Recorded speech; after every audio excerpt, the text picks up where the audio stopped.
That video was not stitched together. That was how long the line was to get in. You ready for this? 5 hours ago. That was like at 9 o'clock in the morning or something. When I caught that on Twitter today, I'm like, I gotta show people this. That was the line to get ready to get into this venue at about 9:30 this morning that was posted. Unflipping believable. Unreal. Unreal. And you're telling me it's close in Pennsylvania? Yeah. Outside of the urban area of Philadelphia, not so much. It's a shame that these inner cities get to do all kinds of crazy things in them when it comes time to vote. But the rest of the state, just like with New York, the rest of the state, it's Trump country. It's absolutely Trump country. And I was so happy to see the presence. Even though the CEO of Harley-Davidson has decided he went woke, I was so happy to see the presence of the bikers. Basically letting people know, F around and you're going to find out. I'm pretty sure there's a ton of veterans in that biker group, and there's some hardcore guys in that biker group, and they're going to be looking for the purple-haired crazies and seeing what they're doing. You don't want to mess in any area that the bikers are going to be in. Welcome to today's rally. Thank you guys for tuning in. I wanted to make sure I showed you that. Now, I want to make a promise to you. I hope I don't break it. But I got something set up today where we shouldn't hear any squeaky voices. Everything should, the audio should be fine. I understand from talking to a bunch of, what would you call them, tech guys, tech support. Here, Barry, do it this way so that the feed that comes through works with your current download speed, and make sure any suppression or compression that YouTube puts on it. So this, I'm running two computers. The wife's like, man, you looks like mission control in here. Yeah, I've got two monitors. I've got a laptop. I got everything ready today. So fingers crossed, God willing, we should be 5x5. Everything should be fine, and we should be ready to go. I've got the arena on this screen, so I can tell you that, of course, he's not out there yet. It's only 3:39, but place is packed. I was a little worried earlier because I tuned in. As you know, some of these networks, they broadcast like all day. And I'm like, look at all those empty seats. I just saw a bunch of people outside. Why aren't they in? Well, it takes a while. If you've never been to a Trump rally, it takes a while to get through security, as you might imagine. It's more hardcore than even going through a airport. I mean, basically, they want to make sure at this point especially that you ain't got nothing on you that can be construed as a weapon. And everybody has to go through it, and you have to snake through it. So imagine 10, 12,000 people at an indoor venue, how long that takes to get screened, and then you get to go in and go take a seat. This venue, from what I understand, holds about 11,000 people, not including the floor. So there should be 12,000 people in attendance inside. I did notice during that video when they were scanning the outside that there was a big screen out there. So if the weather's okay and it's not raining or not too cold, there's going to be a bunch of people on the overflow as well, showing support for President Trump, which I absolutely love. So did you guys enjoy the last couple days? I bet you have. Oh my goodness. I did not know that we were going to decide to take an exit off the highway of, democracy, as they kept saying for the last year. We're going to save democracy. Oh, we're going to save democracy. Okay, we're just going to turn it into communism. Well, that's just the opposite of what you've been telling us for a year. I know, Trump's a danger to democracy. Oh my God, we got to vote, for Kamala or Joe or whoever because we need to save democracy. So we're going to take away everyone's vote who voted for Joe. We're going to install Kamala, and we may take her out too, and then we'll see what happens. And then, oh yeah, now we're going to take the hard left into socialism and communism. Thank you for telling us that you wanted to save democracy. You liars. We all know that you're full of it at this point. The only people left who can be rooting for this woman, who could be voting for her, are hippies, communists, and socialists. That's it. That's it. She went up there, as far as I'm concerned, yesterday. She went up on the stage and vomited on Americans across the country, telling them, hey, listen, I'm basically my plan is to install communism. Somebody tells you who they are, believe them. This woman went up on stage and said, hey, this is what I'm going to do. So it's absolutely crazy. I almost think somebody set her up. Like, she didn't write anything, so she shows up. She goes, oh, so what am I reading today? Hey, we got the speech already queued in the teleprompter. You're all set to go. Okay. Because she didn't look comfortable reading it. As you watch human nature, and you see people and they're stumbling through words, and she points certain points of her speech, she wasn't smiling. It's almost as if someone had a gun to her head and said, get your butt out there and read this speech. Horrible. You knew it was bad when CNN, CNBC, MSNBC, CBS, the Washington Post, they all said, you're nuts. So why would that have happened? Why?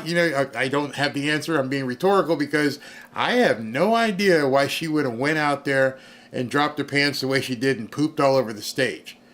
Because she did something yesterday that I really feel the race is over.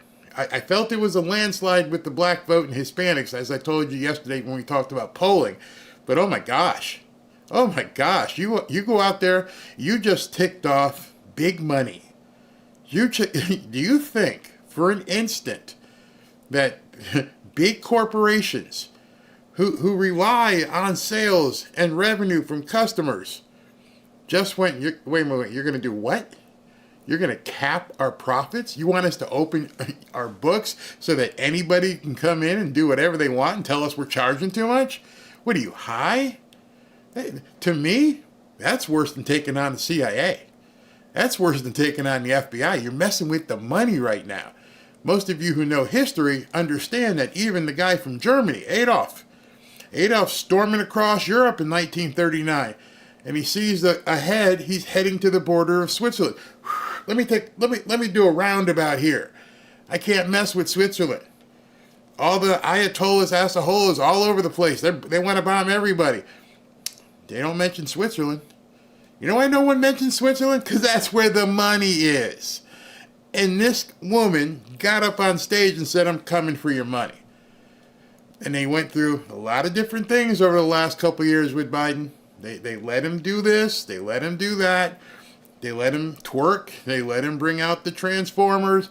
Do all that. Yeah, you can have 99,000 days celebrating the LGBTQISIIPPI. Do it all. Now you made a big mistake. Now you just told corporate America, I feel so comfortable. Now I'm coming for your money. I am confident at this point her career is over. Not her presidency, her career, everything. She's done. And then I heard this morning a pretty interesting story. One of the guys who watches us on the channel here. And he came up with a hypothesis that made a lot of sense to me. I have no way of knowing this is true. This is just hyperbole. This is me talking. But what he said made sense. He feels as though there's a civil war in the Democrat Party. You got the Bernie bros. You got the squad, you got Elizabeth Warren, and then over here you have the Clinton, Obama establishment Democrats over here who want this thing. And Kamala has decided, I'm going to go with the Bernie bros, the squad, and Elizabeth Warren, which now has these people over here going, you're out of your mind. We put you in here, we'll take you out. So, and then you got Joe sitting in the middle, doesn't know he's in the middle, eating his ice cream, but Jill's there. He's still the president. Whether or not he knows it or not, he is still the president of the United States right now. I think we're going to see something happen over the next 7 to 10 days, whether Jill props a cattle prod up his butt or something, but I think you're going to see some things said. She came out yesterday and said this, in addition to the communistic stuff she said something really stupid. I don't know if you guys caught it. it came out that she has said, I don't ever want to appear on a stage with this man ever again. I need to distance myself from him. I don't want to have anything to do with him. You mean your boss?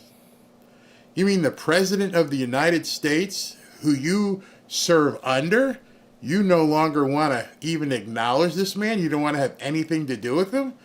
Who in the hell do you think you are?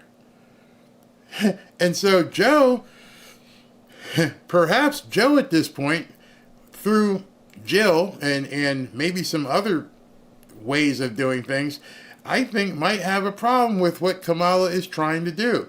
As I adjust something right here as they're showing the venue, I'm moving this over and moving my camera over. There we go. Yeah, I look good right there.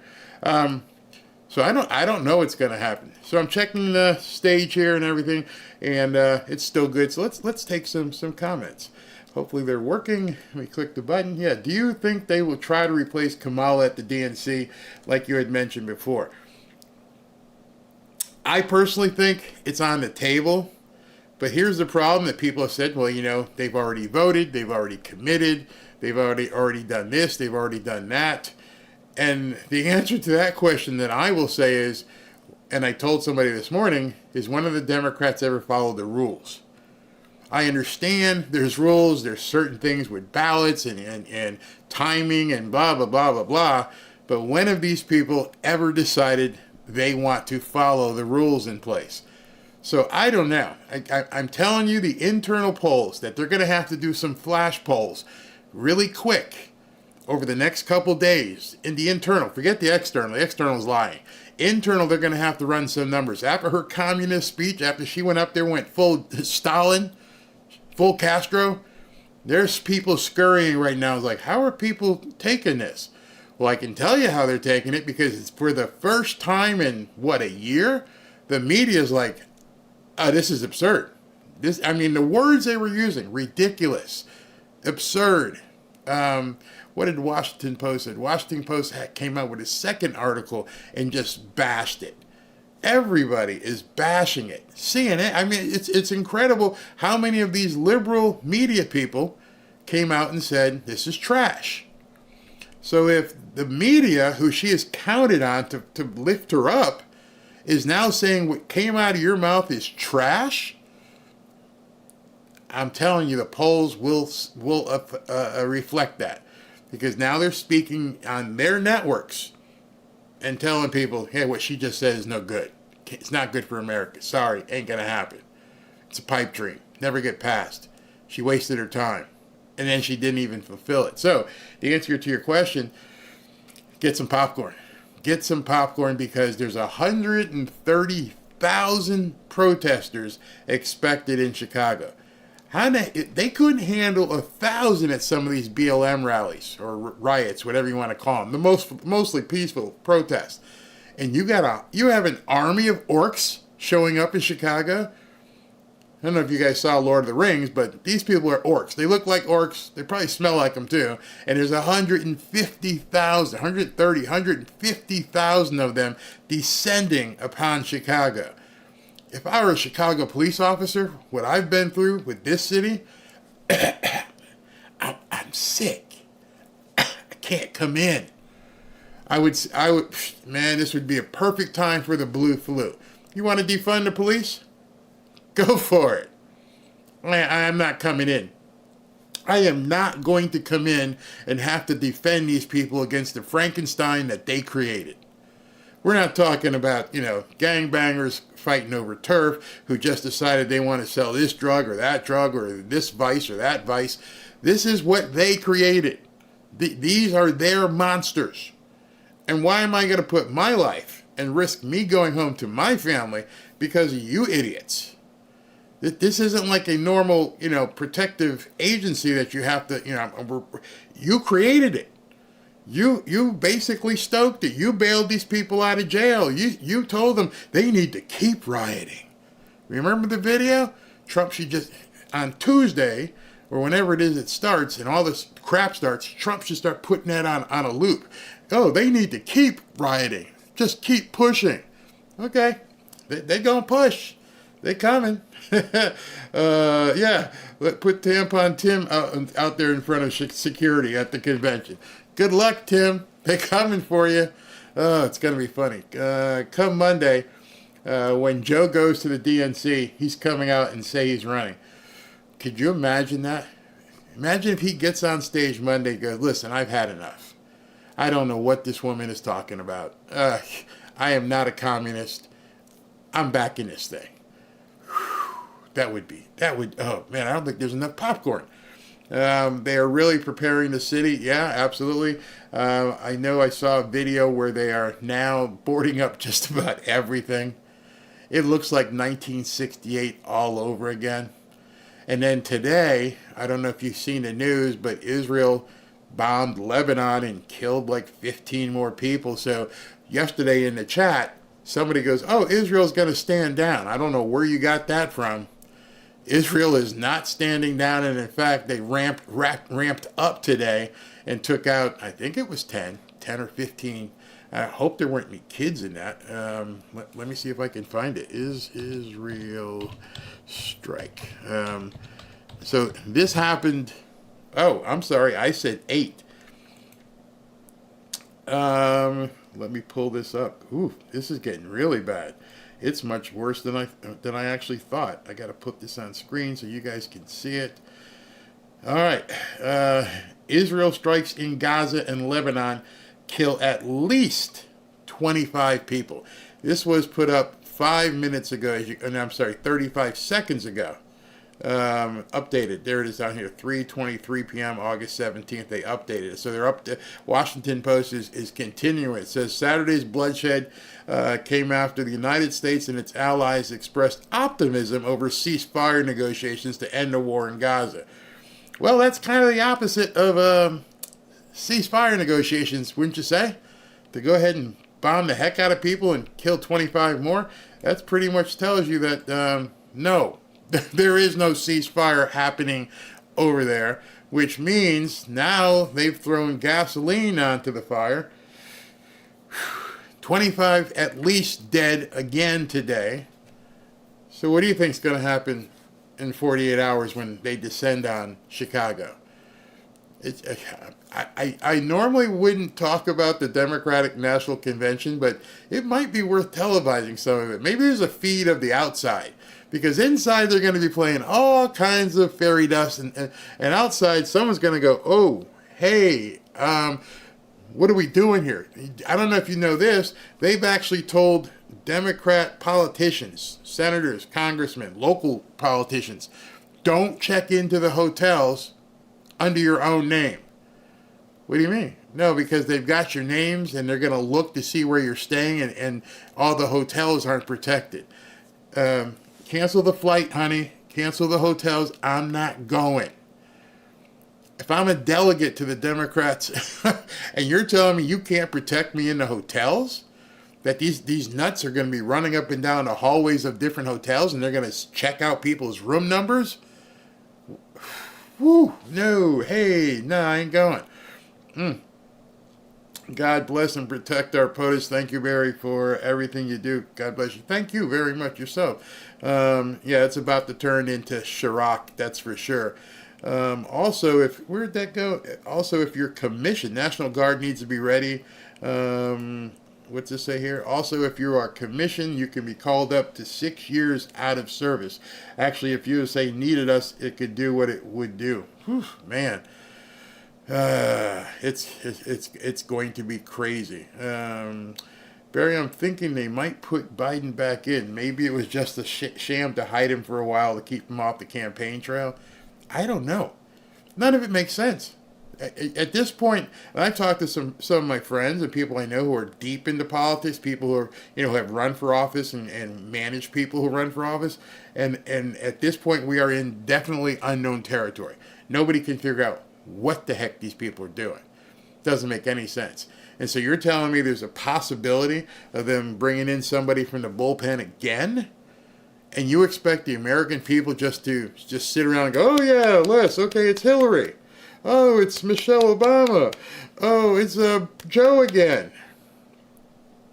It's ridiculous. Absolutely ridiculous. There are no negotiations to be had if Hamas doesn't show up. Yeah, that's pretty much true. That's very much true. Why didn't this happen against in the RNC? Everything went well for them. Don't know.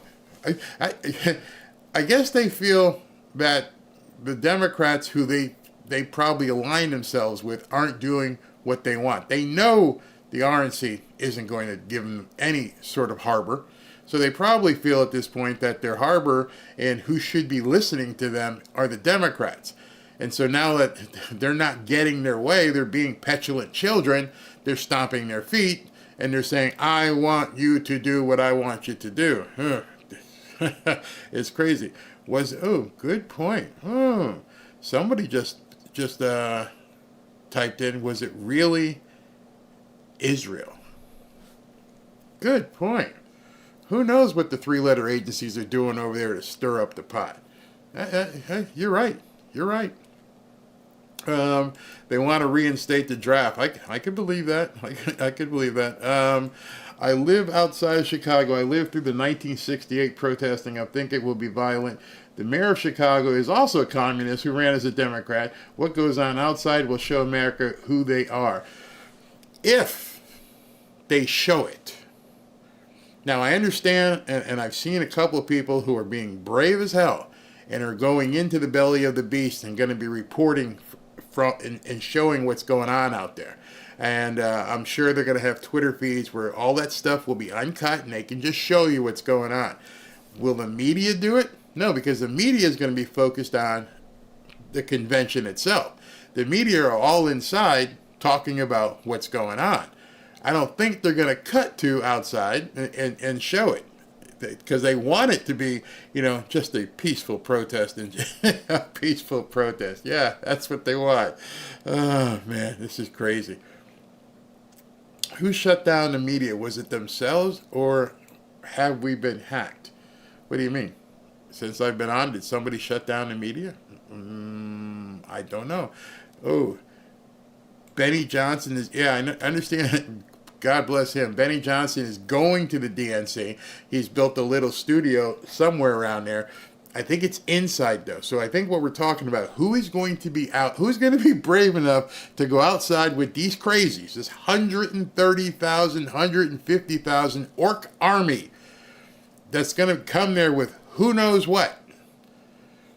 I mean, remember back to January 6th when they said that, the Republicans went crazy. And now we find out that these pipe bombs may have been planted by the D.C. police and all this stuff. And then all of a sudden pallets of bricks would I can't even imagine. I would get out of Chicago, especially, some of those nice luxury high-rises that are, in the area, and I'm just going to fly to the Bahamas for the weekend, block everything up because I don't want to be down here. Wouldn't want to be there. Let's see, who's going to be outside? I'm not sure. Not sure who's going to be outside. Elizabeth Warren, Obama started to really push America into a socialist country, so he's definitely an enemy of our country. I believe that, but I don't think he was stupid enough to do what she did yesterday. See, there was two things she did really stupid, in my opinion. One, even saying it. Blah, blah, blah, blah, blah. Price controls and we're going to take over and blah, blah, blah, blah. Just saying it was stupid. But the bigger stupidity was you left that in the minds of the media and the American people. You didn't explain it. You didn't take a single question. Because, you could have diffused this bomb. You could have been like Jack in 24 and said, okay, wait, I understand you guys are really worried. So let me go ahead and tell you what I mean by this and how I plan to do it. But no, she's like, okay, thank you, good night, see ya. You're not taking any questions? No. The Sunday show's tomorrow. It's the Sunday show's tomorrow. When you see Jake Tapper and Dana Bash and, Face the Nation with Chris Wallace, and all these people out there talking, the Sunday shows should tell you a lot as to what happened between last night and Sunday morning. Because when they bring these pundits on and they're talking, and okay, we're going to discuss the state of the Democrat Party as we move into the national convention. And the first thing any credible person would say is, what the hell were you talking about yesterday or Friday? What were you talking about with price controls and taking on business and all this stuff? If they do that, they're screwed. If they don't, then you know they're still going to try and baby her. But being that every single one of those media companies is owned by a big, giant corporation that has their tentacles in many different businesses, I'm pretty sure they're going to have to confront them. You know, one of the reasons people said that Jeff Bezos was all ticked off was because he owns, what's it? We go to it all the time. Blah, blah, blah. The food place. Not Starbucks. The Whole Foods. Jeff Bezos owns Whole Foods. So you're going to tell Jeff Bezos, the owner of the Washington Post and Amazon, who also sells a lot of groceries, you want to cap his money? You just picked a fight with Jeff Bezos? Are you crazy? Are you absolutely out of your mind? There's no way you can win that. Let me just see if I can pull up what they said this morning. This was the new one. So you saw the communist one. There was I got to find it because it was pretty funny how they ripped into her today. Checking the stage, nothing going on as of yet. Let me see if I can find that other Washington Post story because it was absolutely incredible how they talked about it today. So let me go and boom to this. Scroll. Is this the one? All right. So the other one was written by. The other one was written by an author, a reporter. This one was written by the actual editorial board put this out. And they didn't mince any words whatsoever. Check this out. So, opinion piece by the editorial board. The Times demands serious economic ideas and Harris supplied gimmicks. Price gouging is not causing inflation. So why is the vice president promising to stamp it out? And there's a long article, we can talk about in a different video. But the fact of the matter is they realize at this point that she's nuts. Whoever came out with that policy is absolutely nuts. And it's a gimmick. I mean, people write words. They mean those words. The other one was ridiculous. This one said it's a gimmick. Your campaign just got accused by one of the biggest liberal newspapers in the country of being nothing more than a sideshow. You're a gimmick, you're absurd, you're ridiculous. How do you recover from that? Well, you go on television tomorrow and try to tell everybody, well, here's what she meant. Which at that point, people should say, well, why didn't she tell us herself? Why didn't she come on these Sunday shows and just go down from one studio in New York, they're only like a mile apart, and just say, okay, so I'm here today to talk to you about my proposal. Why did she do it? Stand behind it.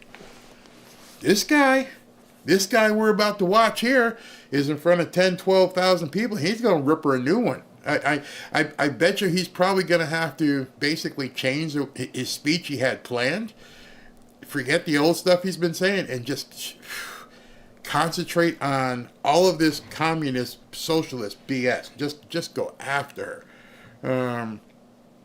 Inventors don't patent your inventions. She's going to take it and claim as her creation. So what Gina is talking about, there's another video that just came out where she's saying, you know, all those patents that these people have, we're going to take them. We're just going to take those patents. They don't deserve to have those patents. Black people didn't make those patents. We got to take it from them. Crazy Bernie will be the new candidate for the Democrats. I don't know. They don't want Israel to win. Nope, they don't. Did you see what Zelensky did? This idiot decides he's basically now going to step out and, from behind the shadows. Everyone's been talking about who blew up the Nord Stream pipeline. Who did it? Who did it? I did it. He stepped out and claimed that he was the one who blew up the Nord Stream pipeline, which must have made not Jill, but whoever just go, oh my God, what the hell? You guys are just blowing this on every front. Your golden child over in that country that you've been giving hundreds of billions of dollars to just said that he created and did a terrorist act. How do we give this guy another dime? He didn't create an act. That wasn't an act of war. He wasn't defending himself. He blew up a pipeline and told everybody, yeah, I did it. In any other definition, the world would be calling that terrorism. You blew up a pipeline underwater, 200-300 feet deep. You decide just to blow it up. It gave fuel to people, across Europe, and you just said you did it. Trump has said it many times. I fully believe it. They are taking advantage of America. They're laughing at us. In addition to all the money they're giving to the newcomers, big part of the inflation. Yeah, it's a huge part of the inflation. I got a video coming out after this rally, and before I go out to dinner, I'm going to do another live video, probably depending on how Trump goes, maybe 6:30 or so, and I'm going to be talking about just what you said there about the inflation. Biden is out to pasture, if he knows he's out to pasture. Yep, it's definitely. Logan, he said, he claimed it. So, I mean, why would he go out there and say, yeah, I did it? It's all over, the place. I'm not making it up. He said he did it. And Jimmy says, I feel like I'm trapped in a Twilight Zone episode. I feel like we're trapped in multiple. It's like a sequel. It just keeps happening. And what's worse with it is that you could be the screenwriter, but you couldn't write the script that you saw yesterday. I don't think there's anyone in their right mind who said, you know what? I think in her speech today, she's going to talk about, we're going to need to raise taxes on millionaires and billionaires. And I think she's going to talk about we need to create more jobs. And I think she's going to talk about, we have to make sure that Israel and Gaza are tamp it down. I don't think anybody could have foresaw she's going to walk out there and go, yeah, I want to go full Stalin on you people. Okay, we're just going to do Soviet-style price gouging, i.e. price controls, i.e. government takeover. I don't think anybody thought that was coming. So now we're going to go into next week's episode of The Twilight Zone, when we don't know what's happening on Monday. We don't know what these orcs are going to do when they get into Chicago. I please, God, tell Elon and Trump to go live one of those days. Please. Because there'd be nothing better than Elon and Trump. Or Trump can do it himself. He has the power to hit the button and go on Spaces. He didn't have to have it with Elon. But go live, do it like Mystery Theater 3000, and sit back with some popcorn and just look at what's going on. Look at this Democrat Party. Oh my gosh. Oh my gosh, they're bringing out a Transformer parade. Oh, what do you guys think about that, America? Is this what you want at your 8 o'clock hour? You want to see this stuff? Oh, let's keep going. Oh, look at outside. They're burning Chicago. Oh, this is great. You guys want more of this? Vote for her. You want to vote for me? I can stop this. I think he's got to do a play-by-play like John Madden. I think he's got to get a telestrator out there and start drawing plays and saying, okay, I blocked this area and we do this and here's what we're going to do. With his personality, I think he could just destroy their entire convention. It would absolutely be funny. It's a clown show. It's truly a clown show. So I'm seeing some movement and not sure who this is. Looks like someone's running. Oh, hold on. Let me check here. Let me show you. I got to cut the music, so I'll let it stay on. But you can see what people are doing. Not really sure. They're just trying to pump up the crowd. Maybe we'll keep that on. The Twilight, the night Chicago died. Yeah, get Reba out there and talk about the night Chicago died. That would be very, very funny. Unfortunately funny. Democrats should rename their party to the Deceptions. Yeah. He will just bond out. It's someone. Wait a minute. Someone talking about this earlier. I'm not sure what you're referring to. Yeah, I would love it. I would love it for a play-by-play where Elon and Donald are sitting there and just talking but they got to do it on video. They, like I said, after I saw that thing with that spaces, and it was just an audio graph on the screen that I put up, it has to be video. It has to be video with them watching it and critiquing it. But like I said, it doesn't have to involve Elon. He shouldn't have to worry about Elon's schedule. He should say, I'm going live on TV. On Twitter. And he could have just fly in a couple special guests down to, let me just make sure I say this, Mar-a-Lago. Somebody got mad at me because I said Mar-a-Lago. It's like par, so it's Mar-a-Lago. Said, you live in South Florida, you should know how to pronounce it correctly. All right, Mar-a-Lago, not Mar-a-Lago, Mar-a-Lago. But anyway, fly some guests down into Mar-a-Lago and have them come on screen. It'd be just crazy, absolutely crazy. Monday would be good for business if you sell fireworks. Yeah, that's got to be something. I'm seeing people running, so I don't know what they're doing, but it doesn't look like it's security. It just looks like people running. Trump should show up and bust the DNC. Now, I don't want Trump anywhere near Chicago.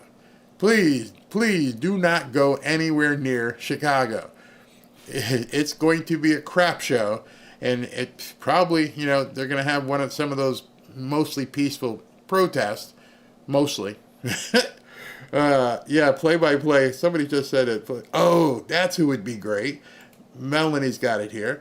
If Elon can't do it, Tucker and Trump sitting there. Even better than imagine Tucker, Joe Rogan, and Trump doing a Mystery Theater 3000 type thing, watching the Democrat convention. Oh man, that would be too much. Unbelievable. Wow, look at it. Watch fall of Minneapolis. It's the suppressed Floyd evidence. Body cam say zero knee. Sorry liars. It could be. These people out throwing trumpets and they were grabbing them that's what they're doing. Okay. These people are out throwing trumpets and they were grabbing them like Elvis scarves. Okay, that's what they're doing, having fun with the crowd. Very nice, very nice. The Hells Angels and the Banditos. Are the Outlaws still around? Because the Outlaws if they don't kill each other, would be great out there. But I think we can get them together and tell them, hey, guys, chill. Trump and Elon live stream from the DNC. I hope that Biden takes a wrecking ball to the DNC. I know some people don't trust Rogan. I understand it, but it would just be. He and Trump go to the UFC. People have different opinions. That's all. He didn't say he didn't like Trump. He just said he preferred, what's his name, RFK Jr. But given he's not voting for Kamala. Yes, Mystery 3000 style. It would be epic. I would love to direct it. Okay, so the two of them, here's a camera on them, and you put it down below, and you're watching what's going on stage, and then in the interim, like now when there's nobody on stage, you cut to, okay, we've got John outside who's going to tell us what the festivities look like outside. John, how's it looking? Oh, right now they're burning everything. It's unbelievable down out here. Oh, I can't even talk that much. Back to you guys. That'd be funny. I would love to do that. Send what's the guy's name? Andy Engo? No, how do you say his name? Get him out there, put him on a big old helmet like the kazoo helmet, let him run around in the street, strap a fire extinguisher to his back. Oh, it's gonna be nice. Stay out of Chicago. It's gonna be total chaos. Don't risk your life for a bunch of evil demons. Not worth it. Use common sense. Good advice. Very good advice. No, Rogan didn't endorse. What am I talking about? He didn't endorse him. No, I didn't want you to give the opinion that he endorsed him. He did not say that. You are correct. If you thought 1968 Chicago was rough, the 2024 Chicago got to be the ultimate cage match. Get your popcorn. I don't even know how big the police force is in Chicago. Police force. Let's see what they got. Police force, Chicago. I'm sure it's nowhere near that big. Doesn't say. How big is the Chicago police force? As of right now, there are 12,000 officers in the city of Chicago. Sounds like a lot until you realize there's 150,000 orcs coming after you. Yeah, not much you can do about that. Plus, they're going to probably bring in stadies, feds. Probably, if they were smart, they'd have the National Guard already on standby. Don't wait. If you wait to call the National Guard, it's going to be too late. Way too late. Barry, I can't wait till Monday when Biden speaks at the convention and demands his president back. I don't know what... They've insulted this guy so bad. Hey, you're going to speak on Monday. We're going to let you speak on Monday when nobody is really paying attention. You know, she doesn't want to be around you. You're done. For him to walk out there and say something, it's going to tell you what kind of man he still is. If you're going to take this kind of basically emasculation where they put out there in the press, you're this, you're that, your son's a thief, you're a thief. Nancy says, you know, this woman you've known for decades has said she cut your throat. The only reason at this point why Joe Biden would play ball is because the dirt is so bad he could end up in jail. His wife could end up in jail. His brother could end up in jail. Everything we know about the Biden family is only the surface of what these people internally know. Why? Because a lot of them were probably involved. And he might be afraid. I mean, that might just be it. He may be afraid. Somebody said, it went by too fast. 11,000 people in Chicago for the DNC. Perfect. Only like 100 paid homeless people will be there anyway. Now, that's 11,000 people on the entire force. That includes, you know, the people, the entire city, the different shifts, people on vacation. So you figure if there's 3 shifts, you know, morning, mid shift, and late shift, and you've got some sort of an equal footing on there, so you've only got 4,000 people on that one shift. Now you got to call in overtime. You got to call in overtime because 4,000 people ain't going to handle it. Then, of course, you got the Secret Service, and you got the feds, and you have this and that and everything. It still ain't enough. You're going up against an army of 100,000 plus people who have already shown they have no regard for the law. I'm not saying they're coming at you and firing bullets, but that's almost worse. Here's why that's worse. Because they're not coming at you firing at bullets, you can't fire bullets. So the only thing you can do is go hand to hand with these nuts. You can't, you know, bring a gun out and start shooting people who are unarmed. They know that. So what we're going to do is just push forward. We're going to cause mayhem, and we know you can't shoot us because we're all unarmed. We get to peacefully protest.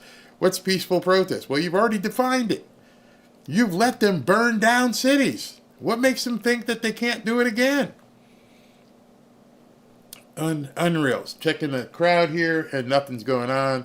I'm going to put up the full screen of this right now because I have to let my dog out. Stop the music. Okay. Stop the music. I'll be right back.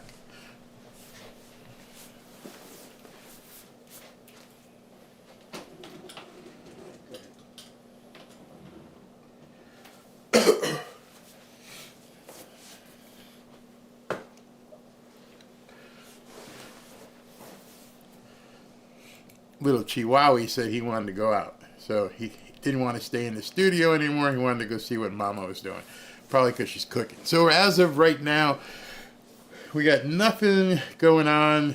I can show you. We'll put back to the split screen. And you can see there's nothing going on as of yet. So it's 4:20.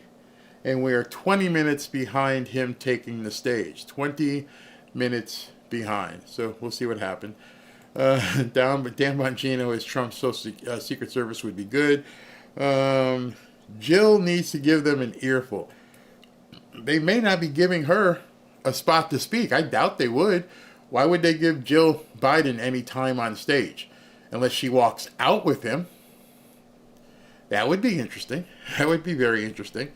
People are saying that Merchan will put Trump in jail. He could be that stupid. I mean, he very well could remand him into custody and say, take him away. He, he could be that dumb.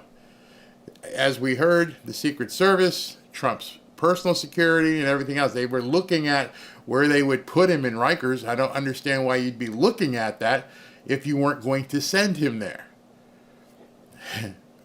But I think we all know, you put Trump in jail.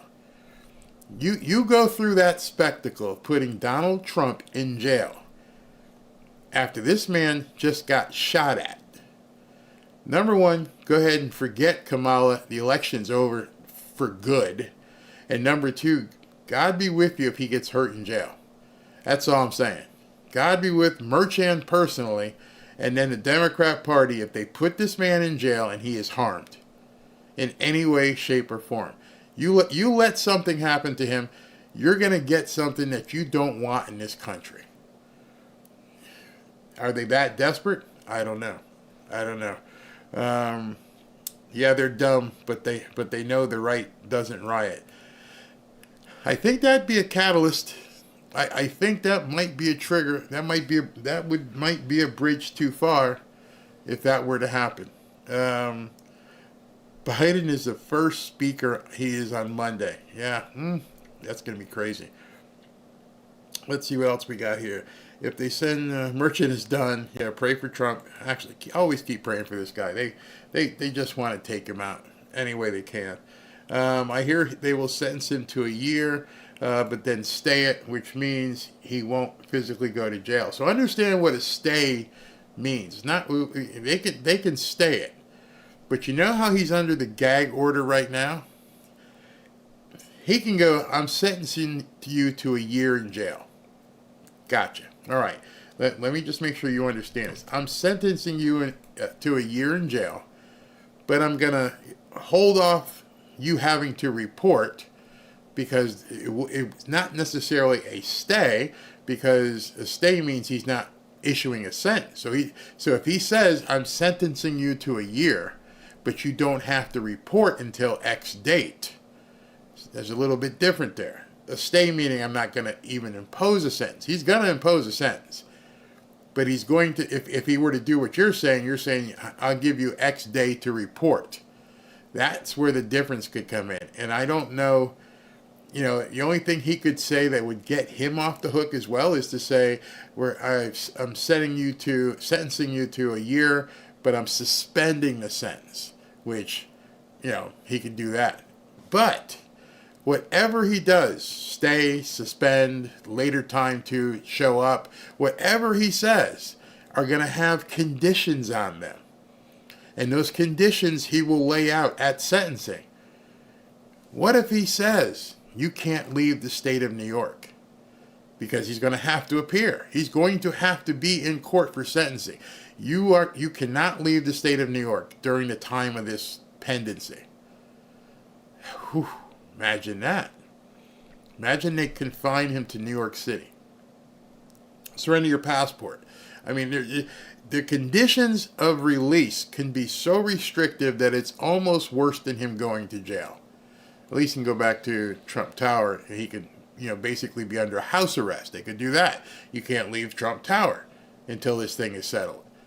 So Merchan right now, unless the Supreme Court steps in and goes, we've had enough, but I think the Supreme Court's going to have to wait until the sentencing actually happens. On the other, and there's not much anybody else can do. This is a local court. This isn't even something I've heard some people say, well, Biden can pardon him. No, he can't. This is a New York case, not a federal case. So the only way this thing can get stopped is if Trump gets it in front of the Supreme Court. Because of the things they did to get him convicted, they used federal laws. But it's a state court that is putting him in jail or doing everything. Somebody said if he's confined to New York, he should be fine. Bridget. Hello, Bridget. He says if he's confined to New York, and he'll be fine because at least he can Zoom rallies. I can't even imagine. at that point, you just go basically every week with Twitter and Zoom and just put stuff out there. Suspended sentence with community service, suspended sentence with a huge fine, saying, listen, we're gonna fine you another $100 million. I mean, it's gonna be something that people are gonna like. Are you kidding me? Are you really kidding me? Crazy, crazy, crazy. What happens if he gets jail time and is elected? Will they let him out to do his job? I don't know. We are in this election season is full of uncharted territory. So many things that they've done at this point. So at this point, Alvin Bragg, he could walk in and say, we're requesting leniency, and we don't want this guy's sentence. Give him a day, just so we can say we did something. Put him in jail for a day, which would still lose you the election. The image, if the mugshot blew up like it did, what do you think him behind bars is going to look like? Because I'm sure Don Jr. or Eric or Ivanka, someone will take a picture of him in jail in an orange jumpsuit. It's over. It's over. You can basically just move the black vote into Trump's camp. It's over. The only people voting for Kamala are the blue-haired, white, liberal nut ladies, cat ladies like Morgan Fairchild. Oh, yeah, she blocked me today. I don't know if I told you that. She put up some. I told my wife, Morgan Fairchild, actor from long ago, Dynasty and soap operas and everything else. So she put up something, and she was basically going after J.D. Vance, called herself a cat lady, and she's full on for Kamala Harris, and she's got a cat lady t-shirt. So I'm on Twitter. I can talk to anybody. I'm like, hey, prove it. Give up 60 to 80% of your income to the government right now, and also sign over your royalties from all your television shows. She blocked me. I didn't say nothing nasty. I'm like, just prove it. They're all full of crap. They're all shills. They're all getting paid to say stuff. None of them mean it. There is no possible way any of the actors and entertainers who are doing this stuff actually believe that it's going to fall upon them. That's where their biggest problem is. They don't understand. And hopefully a bunch of them woke up yesterday and realized, is this woman really going to usher in communism? I'm LeBron James. I make $30-40 million a year. What do you mean she wants to be communist? That's one of the things I think is going to set in with a lot of people. Again, they may not say it publicly. I'll go back to Stephen A. Smith, who I've done a number of videos on. Stephen A. Smith making $12, $15, $18 million a year. The way he's been talking. Oh, my sister, Kamala, you need to get out there and talk. Well, she went out and talked. she got up on the stage and said something yesterday. What'd you think about that, Stevie? What do you think about that, Megan? She's serious about this. Okay, so when she said everybody needs to be at the same place, she showed you she means what she says. She wants to take your money. That's the next step. She wants to control your food, first of all. Imagine that. No matter how much money you have, if the companies ain't selling food, you may not be the one standing in the bread line, but you're hoping that the people you send to the bread line can actually get some bread. It's an all-encompassing thing. You don't get a get-out-of-jail-free card. I don't care if you got $14 million in the bank. Doesn't matter. Not with those 88,000 IRS agents that they're going to go, hey, go get Stevie's money because we need that to pay to Leroy in the Hood. Shaniqua needs the money. Sorry. We all need to end up in the same place. So now that you find out that she actually means this stuff and she wants to do what she wants to do and she's showing you, that's the first step. I want to control your food. What do you think's the next thing after that, Stevie A? I think a lot of people, it's going to be sinking in and go, wait a second, what?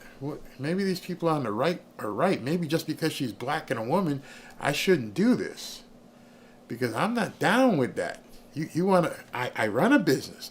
I'm sure Stephen A. owns real estate. I'm sure he's done a lot of different things. You diversify when you have that kind of money. You buy companies, you invest. And maybe he owns stock in a grocery chain. You know, down here, like I said, we have Publix, there's Aldi's, there's Winn-Dixie, there's Albertsons. Some of these companies are public. You own stock in these companies. You may have a big holding. You may have, 100, 200,000, maybe $1 million of public stock. Publix stock. And now you find out this woman wants to come in and do something? Yeah, again, are you going to vote against your best interest? That's the easiest way to turn people into being Republican. On the outside, I can say, yeah, Beyonce. Oh, yeah, I can. Yeah, you go, girl. You go, girl. You taking care of my business? Please tell me you're taking care of my business, because this ain't good. There's too many fake people out there who are going to shill for these people when there's no possible way they can actually believe in it. Can't possibly believe in it. Every single actor, I've said it so many times, and I'm trying to let people know, it is all fake. None of these people want to give up 50, 60, 70% of their money. No possible way. Not the studios, not the actors, not the writers, none of them. None of the bands. Nobody wants to see your money just evaporated into the government. It's not possible. They're all lying to you. Barry, how do you know that? Because the other thing is, if they wanted to do that, there's nothing stopping them from doing it. Biden is president right now. We're running short. People need food. Stroke a check for $50 million. Whatever you have in the bank. Hey, listen, I don't need it. Yeah, I've made all I need. Okay, well, show it. Prove it. Cash in the money from these Rollses and Rolexes and everything else, and you don't need it. Help out other people. Nah, they're full of it. They're full of it. Yeah, that's the next thing she wants to do. She wants to do forced buyback of arms, weapons. No, you can't have it. And a lot of these guys have them. Checking the stage. It is now 4:33, and they're flashing lights, but nothing with Trump coming out. Vanguard and BlackRock shareholders are freaking out. You have to be. There is no person in business who woke up after that speech and went, yeah, that's a good idea. I saw some idiot.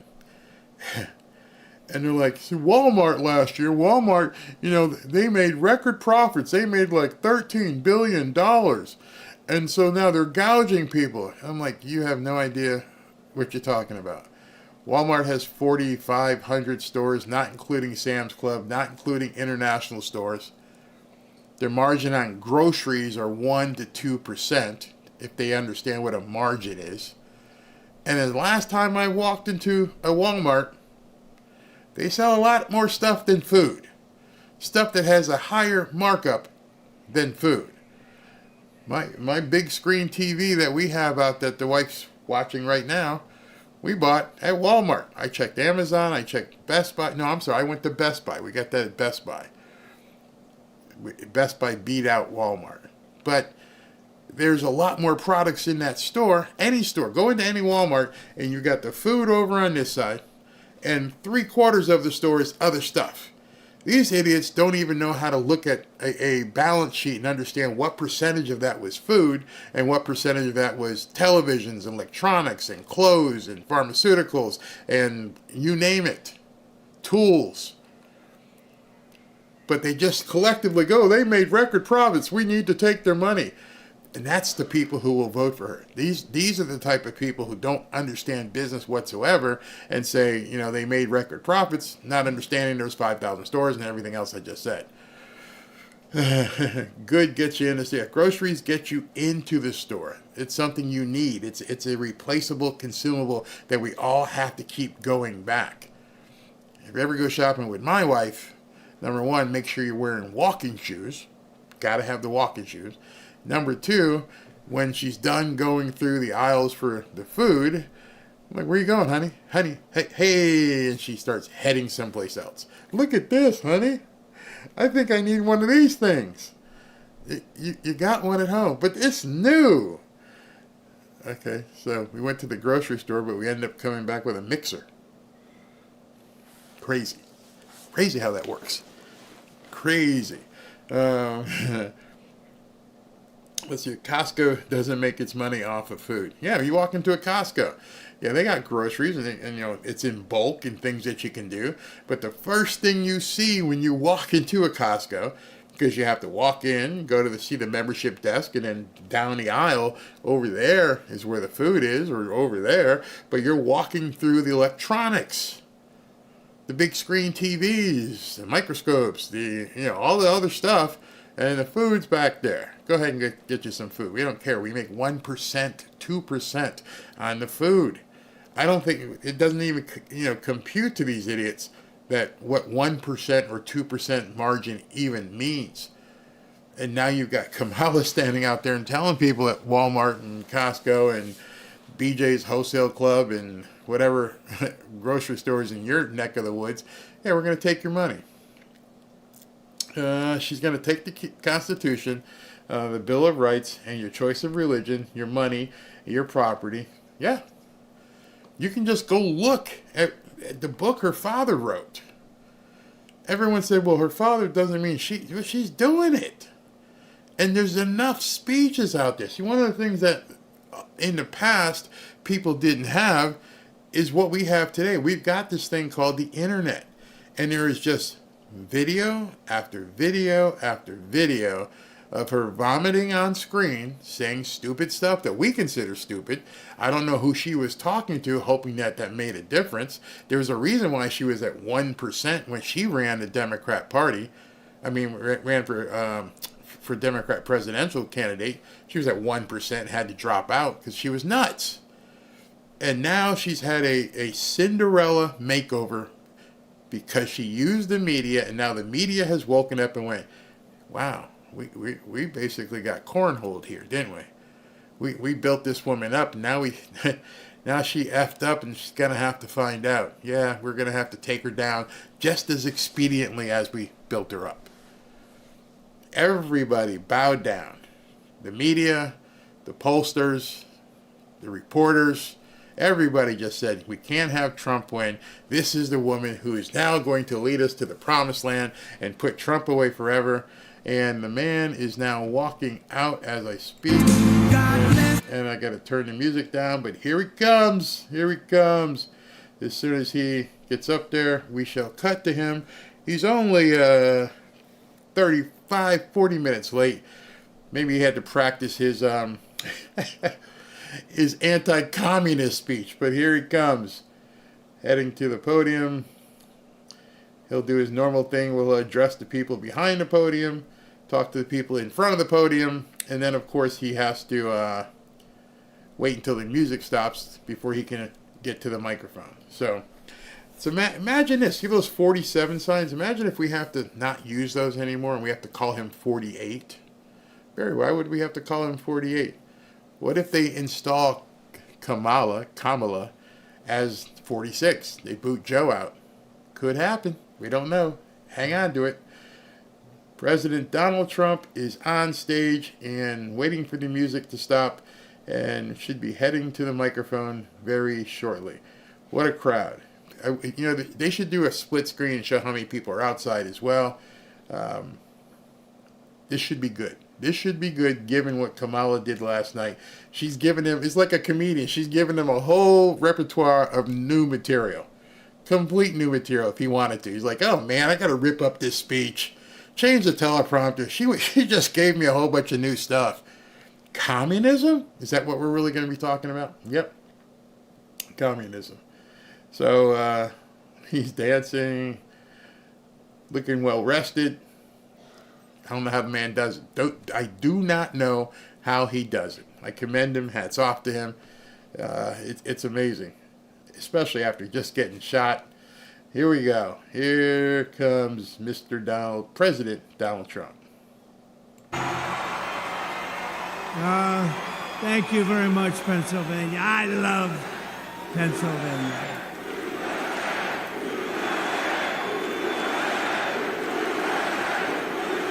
Let me know how the volume is. Thank you very much. Thank you.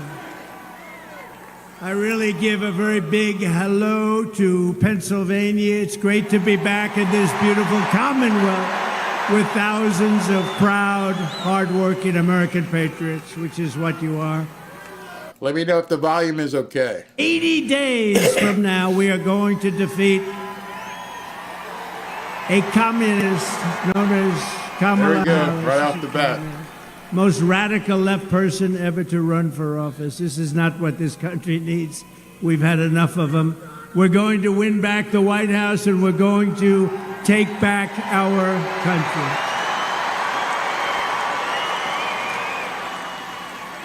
Kamala Harris is a super left liberal who ruined San Francisco, ruined California, and delivered a badly broken economy, a badly broken border, which gave us a dangerous world of chaos, death, and destruction. Just take a look at what's happening today. We were a respected country. Now the whole world laughs at us. We're a bunch of foolish people to have allowed this to happen, but we're going to bring it back. We're going to bring it back very fast. We'll close up the borders. We'll drill, baby, drill. We're going to do things that are going to be very good. Very good, very fast. It'll happen very quickly. But she breaks everything that she touches, but soon we're going to fix every single problem. Kamala Harris and Joe Biden, Crooked Joe, what happened to Biden? I was running against Biden. All of a sudden I'm running against somebody else. It's true. You know, it's interesting. I said, who am I running against? Harris. I said, who the hell is Harris? You don't know. Who the hell is Harris? You know, she was the first one out last time. She was the first one to lose. And now all of a sudden she's running. She never got a vote. That they are a threat to democracy. Remember that. Starting the day I take the oath of office, I will rapidly drive prices down, and we will make America affordable again. We're going to make it affordable again.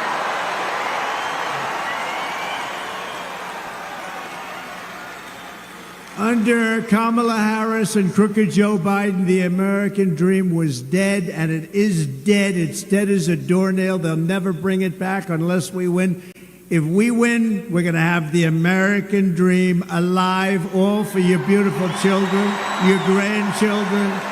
We'll have the American dream. Will be back with us. Her radical liberal policies, of course, horrific inflation, decimated the middle class and gutted the finances of millions of American families. And you know what I'm talking about, because everybody in this room has been devastated by what they've done. They have no idea. They're grossly incompetent people. Real incomes are down by over $2,000 a year. Think of that.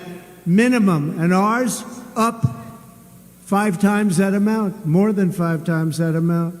Her price hikes have cost a typical household a total of $28,000, and that's called the Kamala Harris inflation tax. She was there for everything. You know, when she sits and complains, hey, look, Joe Biden hates her, okay? Hates her. You don't mind if I go off teleprompter for a second, do you? Joe Biden hates her. This was an overthrow of a president. This was an overthrow. They went out. You know, I spent $100 million fighting Joe Biden. They told him he couldn't win. His debate performance wasn't the best ever. But they said mine was the best ever. But they said his debate performance wasn't. I look forward to debating her, by the way. She'll be easier. She'll be easier than him. I bet you do. Her policies are so bad. Her policy. Remember, her father was a Marxist economic professor. He was a Marxist, an avowed Marxist. This is not what we want in this country. And think of it. Does anyone here feel richer under Kamala Harris and Crooked Joe? Is anything less expensive under Kamala Harris or Crooked Joe? No. It's been devastating. Inflation has been devastating under this group of people that have no idea what the hell they're doing. Are you better off with Kamala and Biden than you were under President Donald J. Trump? I don't think so. You know, they do polls on this stuff, and I'm at like 93%. I said, so why are we having an election? They didn't have an election. Why are we having an election? How would you like to be Biden? He's working, he's spending money, he's trying.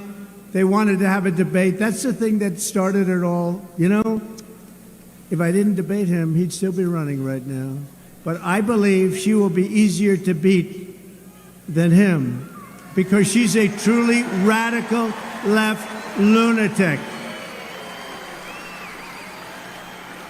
And with him, he never really believed it. Of course, I don't know if he knew anything. I'm not sure.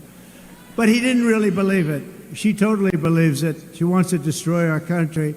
With 4 more years of Kamala, your finances will never recover.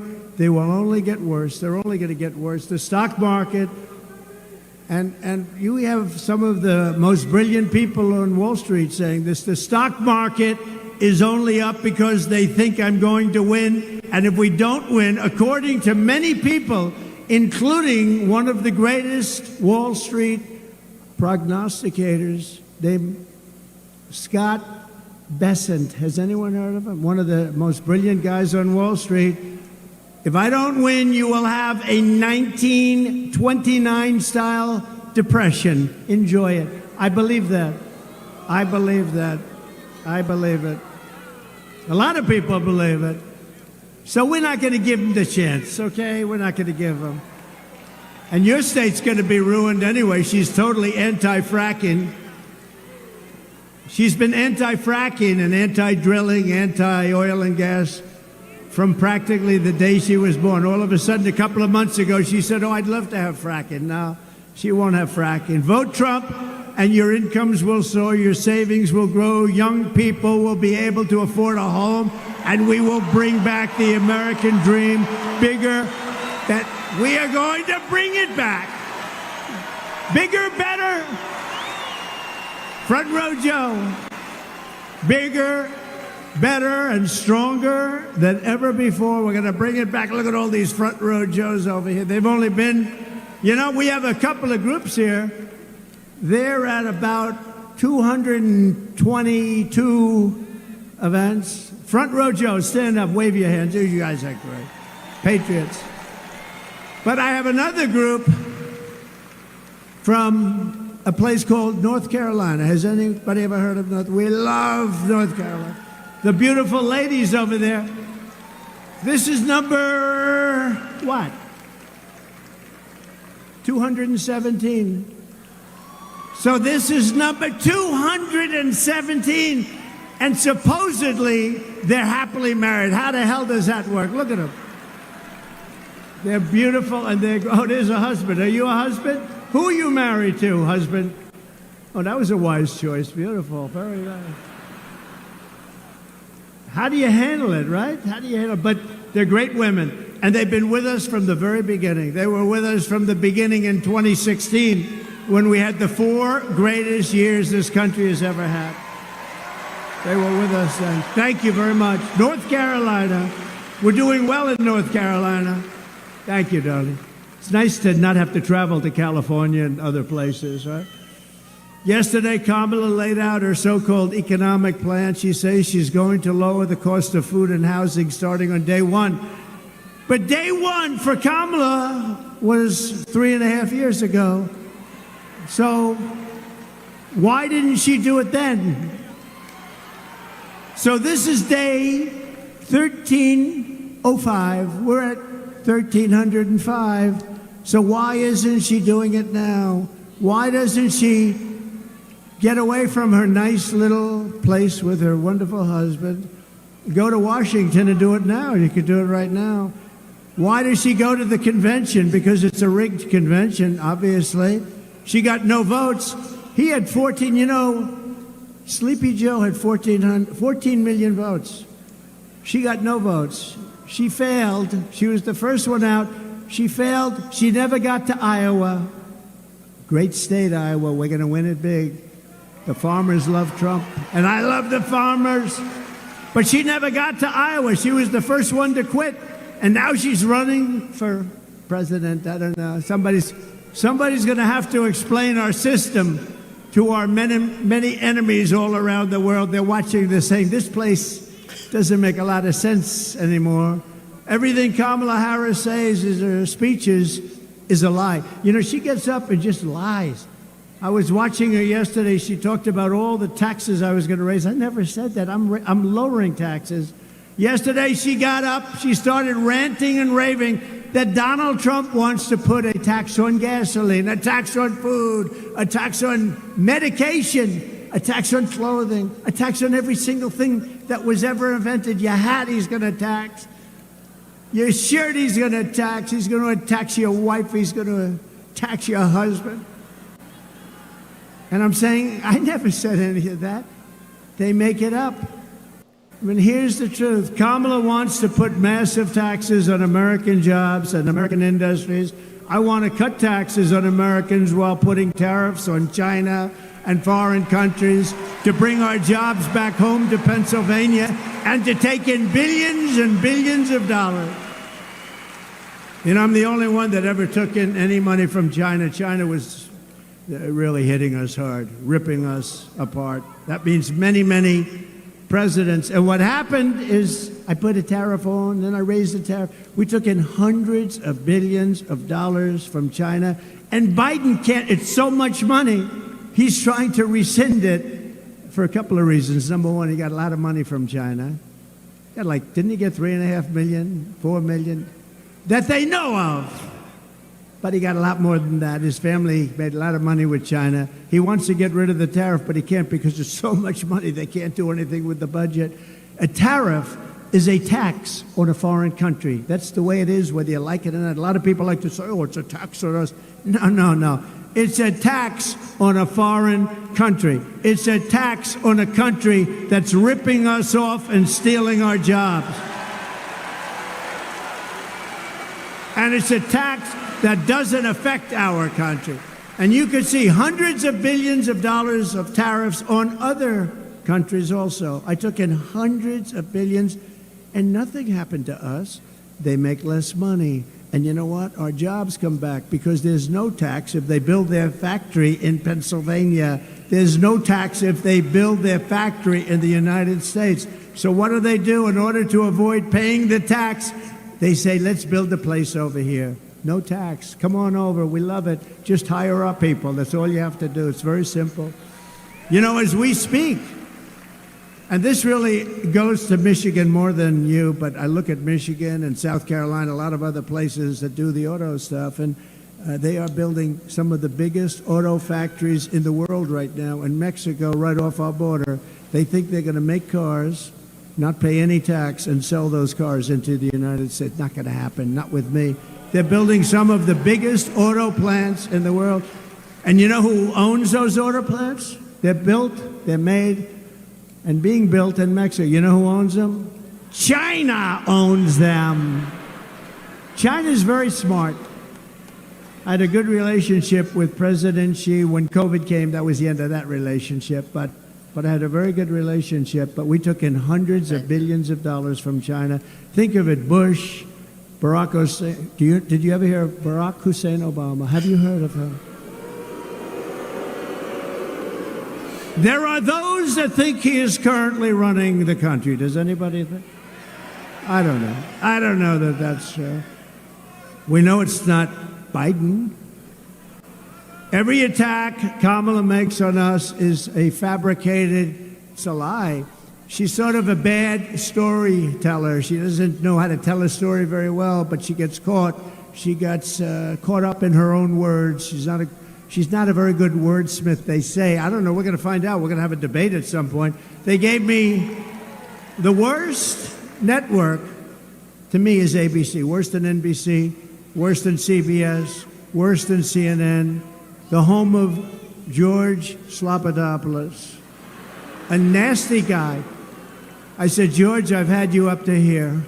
So, he's a nasty guy, the hatred. And yet when he interviews Biden, like 2 weeks ago, he interviewed Biden. It was like the nicest interview. What flavor ice cream do you like? George, I tend to like vanilla very much. With me, they get into a lot of subjects that a lot of people don't like talking about. But ABC's the worst. And that seems because they won't do it on Fox.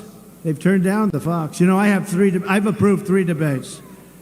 They've approved 1. The only one they've approved is with their network. And now it came out in the New York Times, of all places, that the head of the news and the head of the whole thing practically is Kamala and her husband, lovely husband, best friend. Her and her husband are best friends with Kamala and her husband.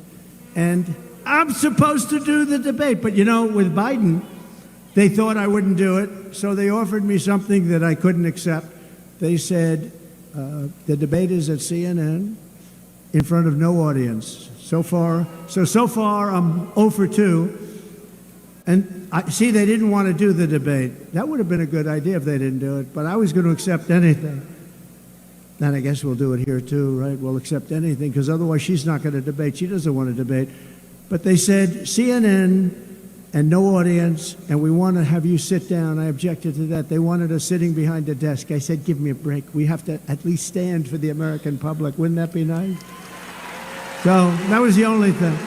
And I would have done it if they insisted. No, I would have sat down if they insisted, but I thought it was sort of a little strange. But I had Dana Bash and I had Fake Tapper. But I have to tell you, they were very fair. I really thought they were very fair. So Jake and Dana, nobody knows how to say her first name. Is it Dana or Dana? Nobody knows. It's been going on for 20 years. She's been around a long time. Is it Dana or Dana? And now the fake news will say, Trump didn't know how to pronounce her first name. She doesn't know how to pronounce it. But look, but Dana and Jake, I used to call him Fake Tapper. Now I call him Jake Tapper because he treated us very fairly, and so did Dana. Treat me very fairly. I think it was, you know, just about neutral. But he kept saying, he gave very short answers because he wasn't really doing too well. And I kept saying, I'll take it. But what happened? Sir, you have 92 seconds left. This is not what he wanted to hear. Right, David? They said, you have 92 seconds left. Going to be your next senator, I'll tell you. David McConnell. I hope you can vote for him. I hope you vote for him. I hope you vote for him. He's a great gentleman, great hero, actually, in many ways. He's a great guy. But so they gave me this thing, and they assumed I was going to turn it down. So I have the wrong network. I have the wrong anchors. I have no audience. I like an audience. I love people, you know. It's oftentimes a mistake. Everything was wrong. So what we'll do is we'll offer him this thing that he can't accept. He won't accept it. And then we'll say, Trump didn't accept the debate. He's afraid to negotiate against Biden because Biden's so sharp. You know, he's so sharp. He's sharp like a razor. So, but I surprised them. I said, I'll take it. I'll take it. And people said, are you crazy? I said, look, it's the only way you're going to debate. If we do anything else, they're not going to accept it. And these people are the same way. They offered me, we were supposed to have Fox on September 4th, and they said, no, I accepted it. I don't even know what's going to happen because I've accepted it. They haven't. So maybe they show up, maybe they don't. But I think it's sort of on for September 4th, but I don't think they're going to come. And then we go and we do the debate with ABC. ABC, again, I call it ABC fake news. So bad. They're so bad. They're so dishonest, in my opinion, very dishonest people. But I find them to be the worst. And I'm a professional at this, you know, because I watch who treats me the worst. Now, NBC is horrible. CBS is horrible. They're all horrible. These are horrible human beings. But who treats me the worst? ABC fake news treats me the worst. And that's where they want it, where her best friend, it just came out the other day, nobody told anybody about this, is the head of the whole deal, right? But I'll probably say, I'll take it. Because you know what? They're not gonna do a debate. But just remember, these are phony, fake, disgusting people that hate our country. Remember that.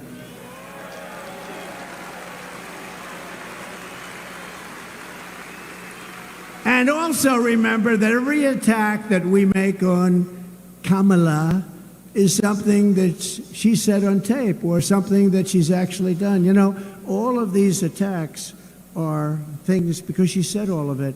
She said, I don't want fracking in Pennsylvania. She said it hundreds of times. I don't want it anywhere. Then a couple of months ago, when the polls are showing that she's getting clobbered, well, actually, nobody actually thought they were politically correct. They wanted to be politically correct because they wanted, you know, they had 11 different people, and they put her name in to be number 12, and they had a vote. She came in last. So she picked somebody. Think of it. How about the guy she picked? How bad is he? Right? How bad is that guy? David, where did these people come from? You know, he recently signed a bill in a state that I love, but a state that hasn't been won by a Republican because it's a corrupt state. But the people are not corrupt. The people are great. Since 1972 has it been won. Think of that. And I thought we won it twice. I said, there's no way we lose Minnesota.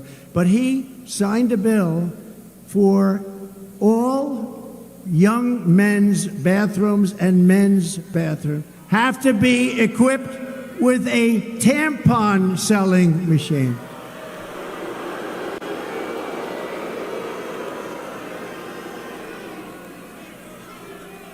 And she turned down your governor.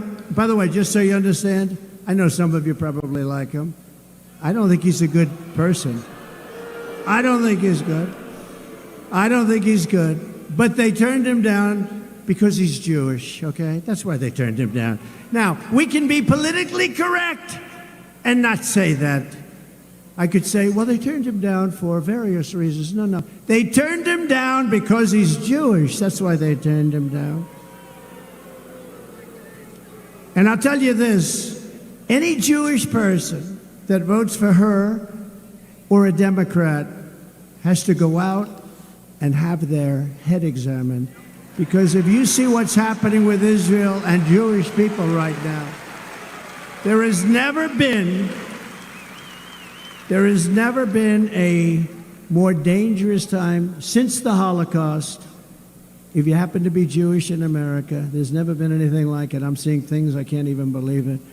And we want to bring about unity and peace and everything else. It looks like they're going to have nothing but riots out there in Chicago. It's really a sad thing, but they turned him down for that reason, and they turned him down for a couple of other reasons too. But the primary reason was that he's Jewish.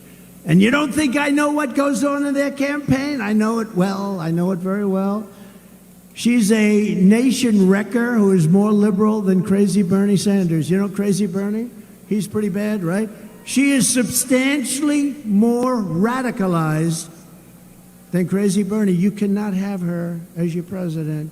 She ruined San Francisco. She ruined the state of California. You know, she was the district attorney and she was the attorney general of the state. I heard the other day, and this isn't anything, I'm just saying, they'll say he was rambling. I don't ramble. I'm a really smart guy, you know, really smart. I don't ramble. But the other day, anytime I hit too hard, they say he was rambling. Rambling? You know, I get up and I make a speech. I go for sometimes 2 hours, 2.5 hours, because, you know, people are waiting outside for 3 days, 4 days. You guys were waiting out there for a long time. Front row Joes are waiting out. I don't know how you guys do it. And I feel I have an obligation to speak and speak in a certain way and speak a little bit longer. You know, how would you like it? A guy's waiting with his family for 3.5, 4 days. They have a tent, and the tent is set up. They have hundreds of them, and they wait. And then I walk in, speak for 15 minutes, and leave. I don't know, somehow. Would that be okay, North Carolina? I don't think so. Right? They want me to speak all day. You know, when I leave, I did one 2 hours and 15 minutes, and I'm leaving, and they're screaming, no, sir, more. We want to hear more. I said, I can't. I can't speak more. What the hell else am I going to say? Our country's going to hell. That's all I can say. We're a nation in decline. You know, we were talking about that before. My phrases are copied so much, right? I use the term, oftentimes in closing, We are a nation in decline. We are a failed nation. And I think it's a beautiful phrase, although I don't like the topic very much. I don't like what it represents, but there's a certain beauty. All of a sudden, all of these candidates, including Republicans, are saying we are a nation in decline. We are a failing nation. And I say, you know, what the hell do they have to copy me for, right? But they have a lot of words that they copy. Many of our words, we were in the plane before coming in, and our people said, we went through a list. I think we're going to release a list. Let's release it. But so many of our phrases they copy. I should be, really, that should be a nice thing, not an insult. But crazy Bernie Sanders has said a lot of things, and one of the things he's arguing about is who's more liberal. And after about 2 minutes, he gave up. He said, this woman is nuts. Look, people say, be nice. Have you heard her laugh? That is the laugh of a crazy person. That is the laugh of a crazy. It's the laugh of a lunatic. Have you heard it? You know, they prohibited her. They prohibited her for laughing. I've been waiting for her to laugh because as soon as she laughs, the election's over. But we're winning by a lot in Pennsylvania. I think the fracking got her. The fracking got her. But she has been prohibited from laughing. You know, she used to do an interview. She, who the hell laughs at an interview like that? You know, I'm interviewed all the time. I may smile. I mean, they're asking you questions about things that it's not really it's not like a comedy club. And she'd break out. That's one of the reasons she refuses to do interviews, I think, because she laughs. It's so horrible. No, it's so horrible. But, you know, she hasn't done an interview like in 30 days or something like that. And I do one every day. If I pass, I just did one backstage. I just did one backstage with a very good reporter. But you're supposed to, don't you sort of have an obligation? You know, you're running. They're going to try, this is her form of the basement. Now, the basement for him was good because, you know, they had COVID. They didn't want him to catch COVID. He ended up catching it anyway. But, you know, it's a very dishonest, the whole system is very dishonest. But she should be at least talking to the press. She hasn't done anything. But she's prohibited from laughing. They said, your laugh is horrible. Never laugh, ever. So she's walking around with her mouth like almost sealed shut. She won't laugh. I want her to laugh. And then we'll just claim victory. Ladies and gentlemen, I'd like to thank you very much. But we have a little video that we just put up. Would you like to see it? Go ahead, just what? Yeah, I am radical. We need to get radical about what we are doing and take it seriously. As President of the United States, I am prepared to get rid of the filibuster to pass a Green New Deal. There's no question I'm in favor of banning fracking. We have to have a buyback program, and I support a mandatory buyback program.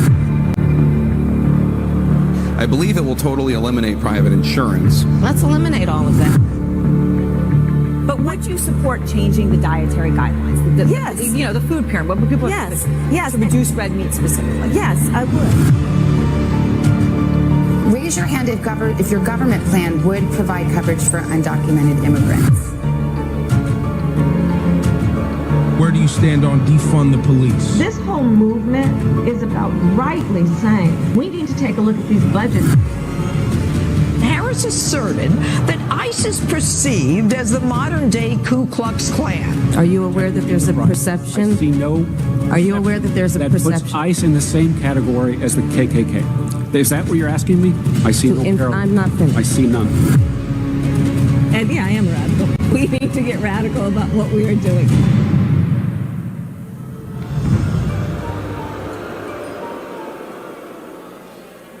Now, over the years, and right up until the present, she wanted to openly defund the police. How do you like that? In Minnesota, when they were burning down the state, and in particular, Minneapolis, they were burning it down. Remember the CNN fake reporter? He got up, the one with the nice shaved head. He got up. This is a peaceful rally. This is a rally of love. Behind him, the entire city was burning. It looked like World War II, right? And by the way, speaking of World War II, she will bring us into World War III, and it'll be a war. That'll be a war like never before because of the weaponry. No more army tanks going back and forth shooting. We've left a lot of our, I rebuilt the entire military, and we left a lot of that in a place called Afghanistan. You know that billions and billions of dollars we left it. In the most embarrassing moment in the history of our country, we left billions of dollars, 13 great soldiers killed, think of it, left many hostages, many people have been left behind. But think of what happened there. We got out in disgrace. We should have gotten out with strength. I was getting out. We would have been out even sooner, but strength, dignity. We would have kept Bagram, the big air base. You know who occupies Bagram right now? China, because it was 1 hour away from where China makes its nuclear weapons, not because of Afghanistan, but because of China. But China occupies it right now.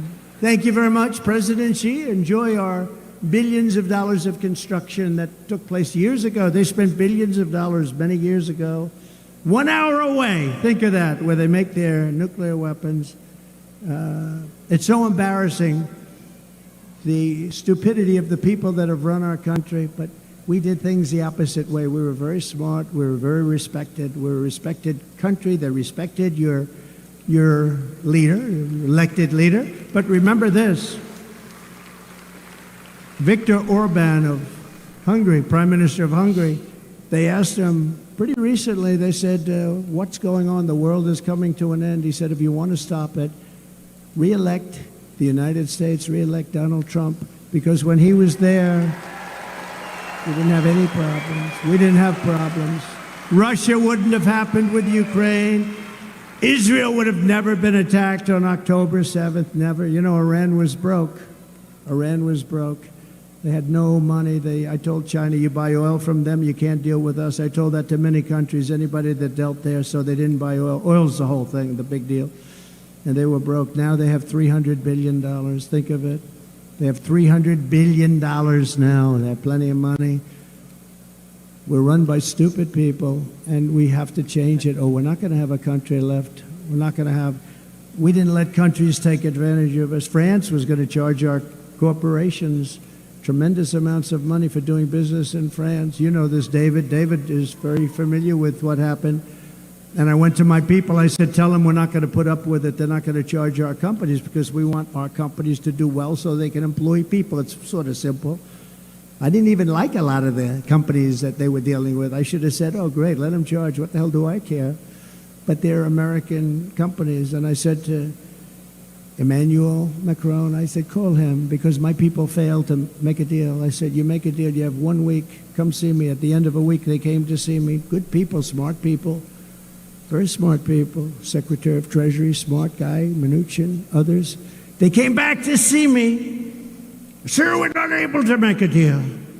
They're going to charge our companies a tax. I said, no, they're not going to do it. You don't understand. They're not going to do it. Come back and see me. You have 1 more day. They came back. Sir, they won't do it. They've already passed it in their so-called legislature.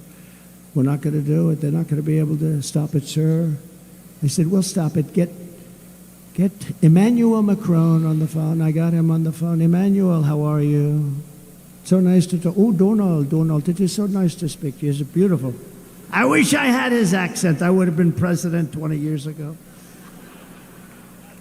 But I said, Emmanuel, I understand you're charging our companies a lot of money. Oh, well, you know, this has been in the works for many years, Donald. And yes, it is done. It is really done. There's nothing we can do about it. I said, okay, good.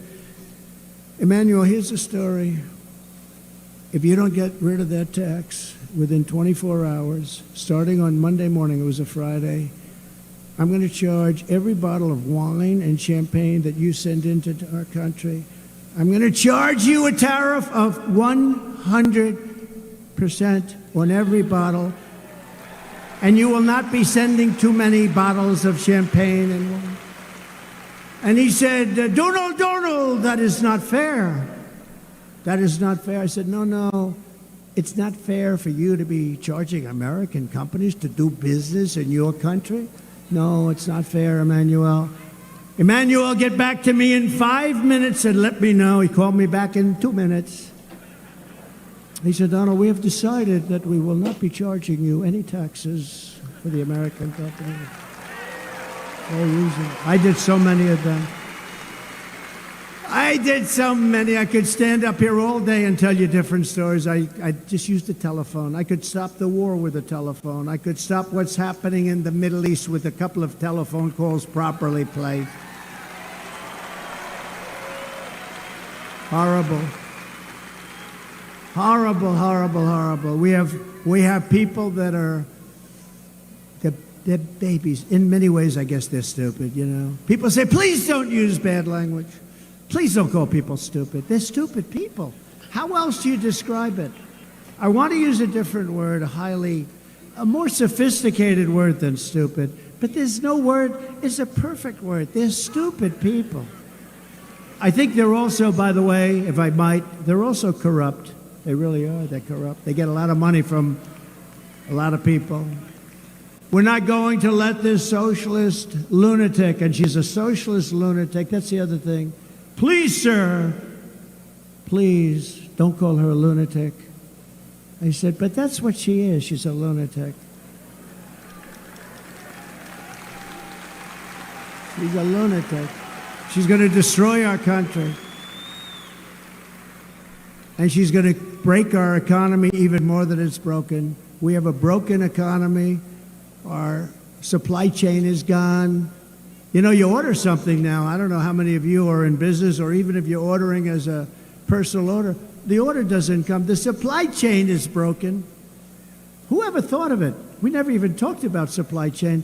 Supply chain just worked. And because of what they've done, they've broken our supply chain. On Election Day, we're going to tell her that we've had enough. We said, Kamala, you are a horrible vice president. You're going to be a horrible president. We're not going to take it anymore. Kamala, you're fired. Get out of there. You're fired.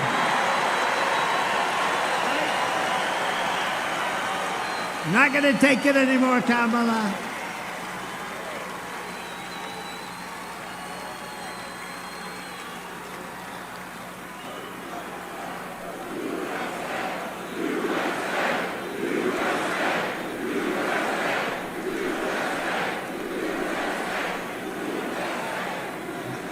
We're not going to take it anymore.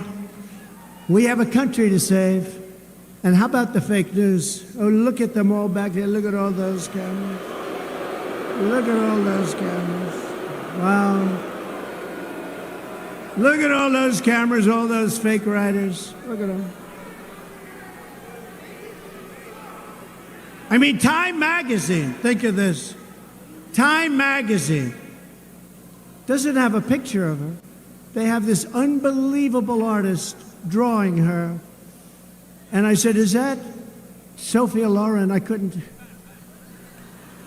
Who might that be? Is that Elizabeth Taylor? They say she was a beautiful woman. Who is it? It's so beautiful. Drawing. It's a drawing. They took a lot of pictures. It didn't work out, so they hired a sketch artist. I said, I'm sure, they must be celebrating the great life and times of the magnificently beautiful Sophia Loren. And you're not allowed to say this anymore. You know, David, don't ever get caught in this trap, David, please. Don't ever call a woman beautiful, because that'll be the end of your political career. Please. I want to make your life much easier, David. By the way, he's also got a great wife, I have to say. He's got a great wife. But, you know, I mean, I read a so-called Republican who Ronald Reagan didn't like, by the way, and she didn't like him, but she got credit for being this Reagan speechwriter. Highly overrated. I don't know anything about her. I don't know her. Treats me badly, but that's okay. She called it wrong. She's called it wrong now for about 8 years. But she said one thing that got me. She said Kamala has one big advantage. She's a very beautiful woman. She's a beautiful woman. So I decided to go back and reread the clause. I'm not saying he's... But I say that I am much better looking than her. I think I'm much better. Much better. I'm a better looking person than Kamala. No, I couldn't believe it. She said, I had never heard that one. They said, no, her biggest advantage is that she's a beautiful woman. I'm going, I never thought of that. I'm better looking than she is. In her speech yesterday, Kamala went full communist. You heard that? Now. She went full communist. She wants to destroy our country. After causing catastrophic inflation, Comrade Kamala announced that she wants to institute socialist price controls. You saw that. Never worked before, never ever worked. This is the Maduro plan, Venezuela. Maduro plan of like the old Soviet Union. They tried it. How did the Soviet Union work out? It became Russia, a smaller version. It was a smaller version.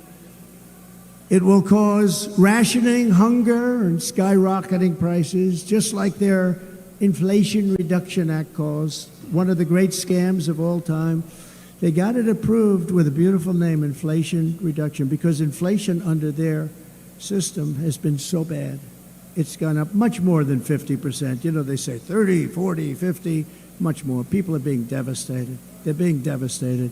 But it's gone way up, way up. And they made a big mistake. Yesterday in her speech, I think she said, I had to play it back. I love the playback controls you have nowadays. They used to call it TiVo. Now they have TiVo. I think it's the single greatest invention. It's better than television, because television would drive you crazy if you couldn't do a playback, right? Now I can play back.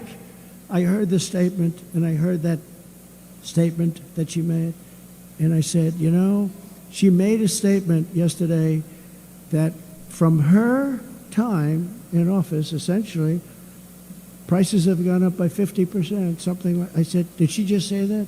I said, that speechwriter is going to be fired. In fact, we took that section and we actually made a commercial on it, and we got the best commercial of the week, and we didn't do anything. We just played her back. But here's the problem. The things that she said yesterday don't work. They have never worked. They've never been used many times before in many other countries. They've never worked. They've just never worked. They've been used oftentimes, many countries, and in every single event, it ruined those countries. It's a communist system. It's what her father, a Marxist, he was a Marxist, it's what her father taught her from a young girl growing up. She's promising to hand out things she can't deliver. She can never deliver them. She'll never get them approved. Just like when she and Crooked Joe tried to give away student debt. Remember, she wanted to pay. How did that work out? Not too good. The students are saying, I love him because of student debt, but he got rejected. And this will be rejected even more so, because what they're doing is a communist takeover of our country. Her plan is very dangerous because it may sound good politically, and that's the problem. And we have to be very careful, because when somebody gets up and says, we're going to give you everything, $25,000 for a house, we're going to give you all sorts of little goodies, free health care, we're going to give you everything, universal health care, it sounds so beautiful. And I told my people, you got to be very careful. I told the Republican Party, you have to be very careful. She's giving all this away, and somebody that really isn't into it, we're largely, even groups like this, we're into it. We think about it all the time. We want to take back our country. We want to save our country. When somebody's giving, and you understand how bad this stuff is. This is communist, this is Marxist, this is fascist. But you know what? It's dangerous, because she's saying that she's going to give away things that she'll never be able to get approved. She wants to increase the number of justices on the United States Supreme Court to 27. 27. I used to hear she was going up to 11. And then I heard it was 13, but then they said that's an unlucky number, so they went to 15. Yesterday, for the first time I heard, 27. We'll have to rebuild the entire Supreme Court because they won't have enough room for the judges. They won't have enough. And by the way, how courageous were our justices of the United States Supreme Court? What they did, they're saving our country. They're actually saving our country. What they've done is, they passed things that were so important, and they did it for the right, not for the wrong. They did it for they did the right thing. They did the right thing, and I just have such respect for them. The job they've done against, and you know, the radical left plays the ref. You know the great Bobby Knight, he supported me. He used to fight with the referees all the time, scream at him, Bobby, please, don't do that. It's not going to work. He said, you're right, it's not going to work now, it's going to work for the next one. And the next call, there'd be a flagrant foul, and they wouldn't call it. They didn't want to get screamed at. The radical left harasses our judges and harasses our justices. They scream at them, they call them names, they say they're incompetent, they're horrible, they're this, they're that, they should be impeached. They're constantly saying they should be impeached, but they're screaming. And you know what? It has an effect on some people, but so far, they've been very strong. It's really horrible. I believe it's illegal what they do. And I'm trying to give you things that you've never heard before, and this is true. I believe they are playing the ref. They're constantly criticizing some of our greatest justices and a lot of great judges. You know, I kept hearing so much about the Florida case because, you know, they weaponized our system, our government, totally weaponized it. First time it's ever happened. And they said, my biggest case is in Florida. We had a very brilliant, I don't know the judge, but a fair and very brilliant judge who took tremendous abuse. Would have been so easy for her to just rule against me, but she didn't do that. She threw out the whole case. It was thrown out. That was a big case. And I have such respect for her because she is in fact brilliant. But they were hitting her so hard. She's going too slow. She's that. She should be removed immediately from office. These people are horrible. I really think it's illegal what they do with judges and justices.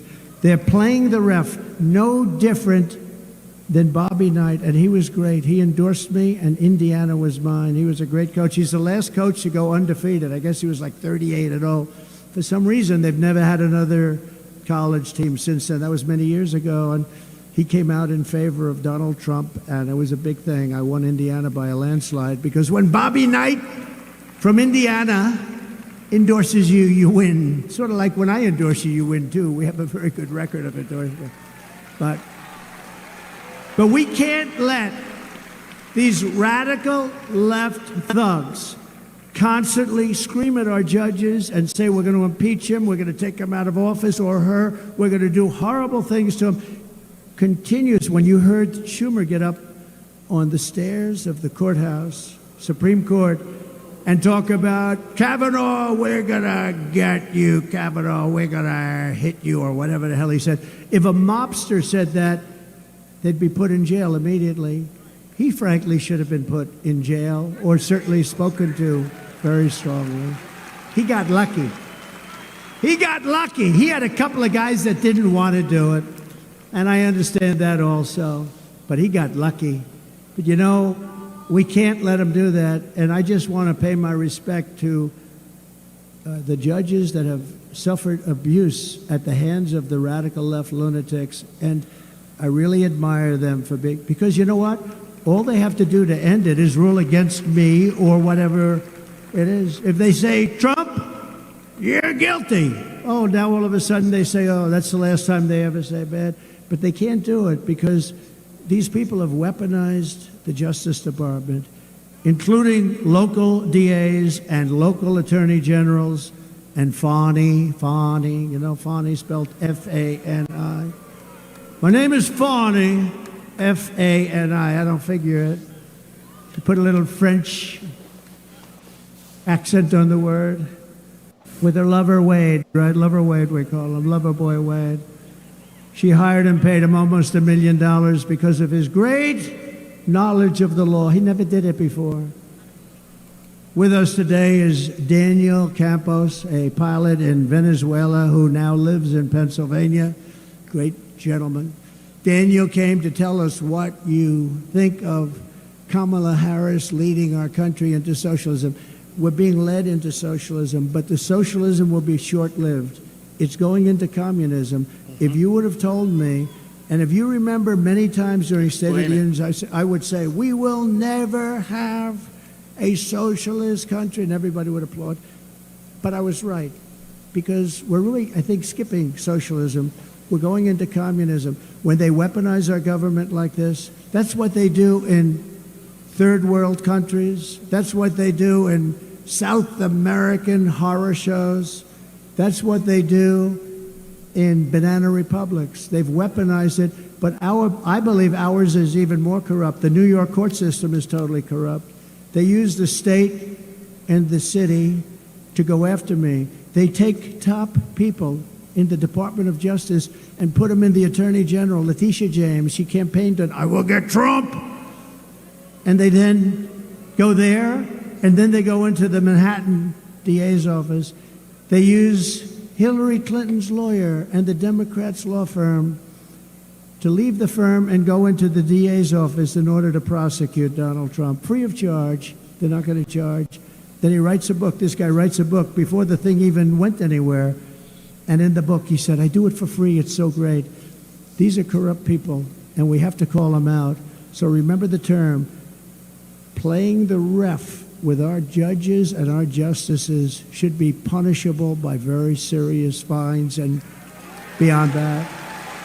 But I'd like to ask, because we're into that whole system, and I'd like to call up Daniel. Please come up and tell us about your experience in living in a country that went very, very bad, went radical left, and the experience has not been good. Please come up. Thank you.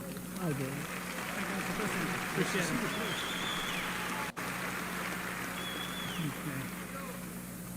All right. First of all, hi everybody. Thank you for coming here and supporting the president.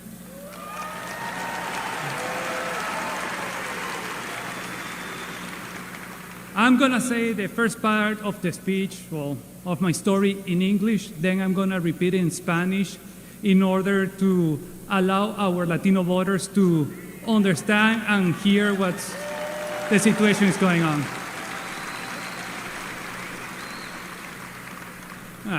First of all, as the president already said, I'm from Venezuela. I left the country in 2007 because of communism. I still have family there.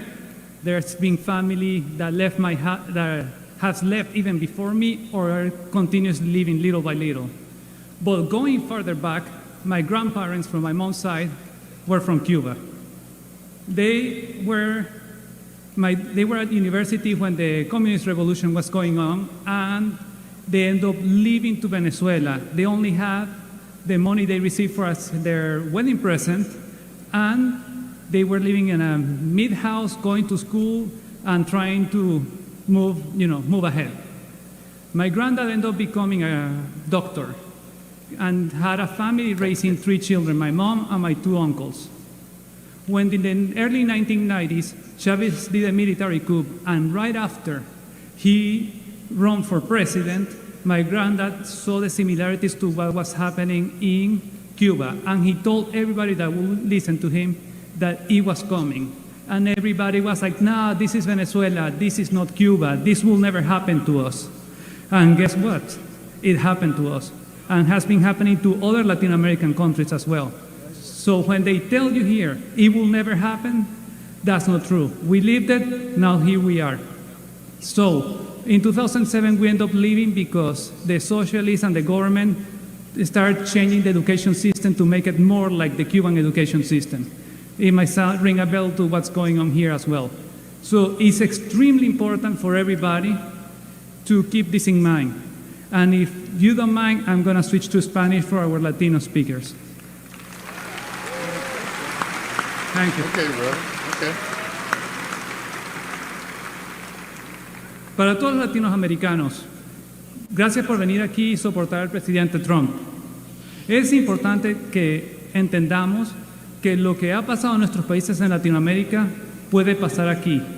Como mencioné, mis abuelos son de Cuba, se fueron por el comunismo, llegaron a Venezuela, sin ninguna base, solo un poco de dinero, salieron adelante y mi abuelo se convirtió en doctor y crió a mi madre y a mis 2 tíos. Cuando Chávez hizo el atentado, el golpe de Estado y después corrió por presidente, mi abuelo trató de advertir a todo el mundo que esto era exactamente como Cuba. Nadie le hizo caso. ¿Qué pasó? Chávez entró y 20 años después aquí estamos. Tienen que recordar que si pasó en un lugar, puede pasar aquí también. No crean que porque Estados Unidos, gran economía, no puede pasar. Puede pasar y vamos encaminados. Al menos que tomemos un paso diferente. Y yo por eso pienso que Trump es la mejor persona para hacerlo. Going back in English, that we are going on a path that is taking us to what Venezuela became. And the only way right now that we can avoid keep going down that path is making Trump president again.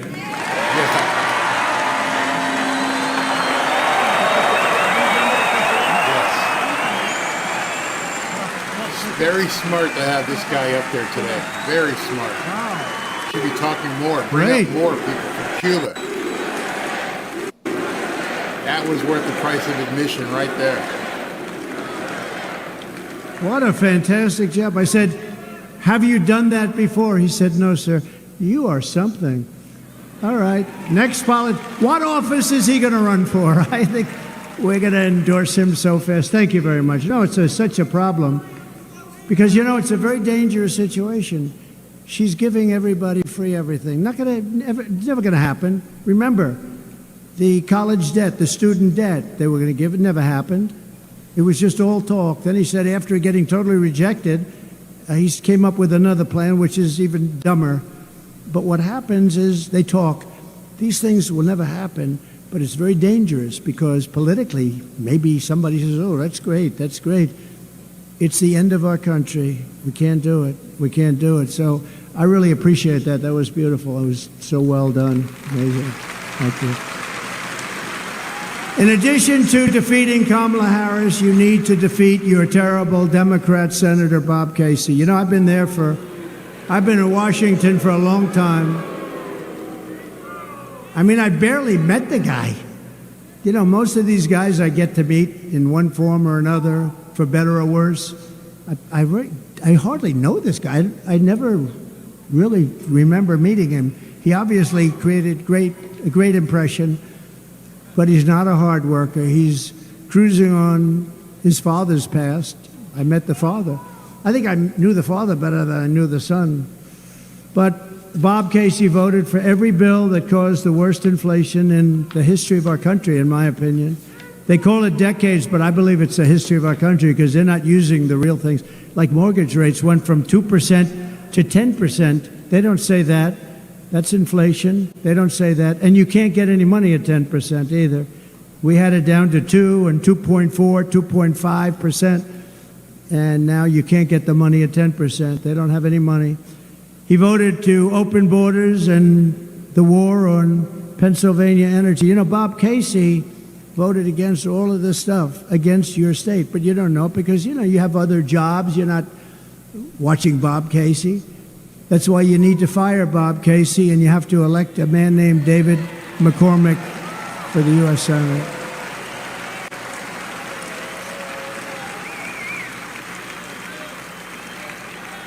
Dave is strong on borders, great on taxes. He wants to reduce your taxes. You know, all my life, I've been involved, usually from the other side, it's called writing checks.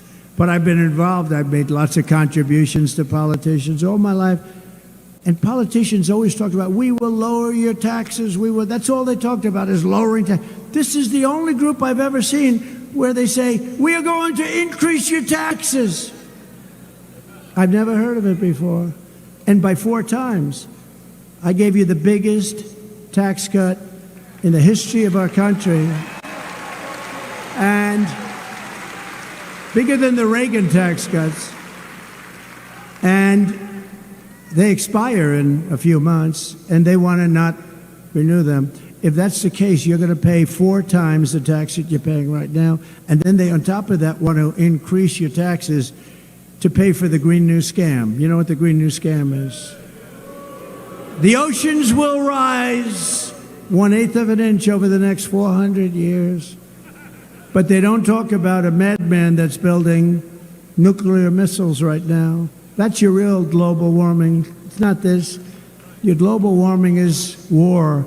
Your global warming is going to be nuclear weapons. Nobody talks about that. They don't ever mention it, but they talk about an ocean that's rising, which will give you slightly more beachfront property if it happens. Now think of it.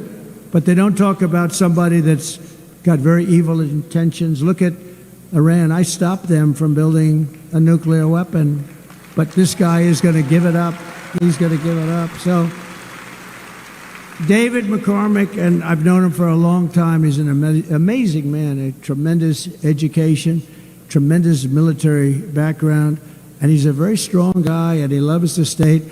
I really hope you give him a chance. It's not easy, and I was just talking to him. You know, a guy's been in office for years. He's done nothing. He's done nothing. In that way, it's good, but in another way, it's tough because, you know, you've seen his name a little bit. You don't even see his name. Most people don't even know. If you ask who are the senators, they may choose the one that didn't do so well in a debate, but won, right? He didn't do too well in a debate. I wonder who did worse in the debate, Biden or him? I think maybe Biden did. I think, actually, he's made more sense than a lot of other people over the last few months, in all fairness. He actually has. I commend him on that.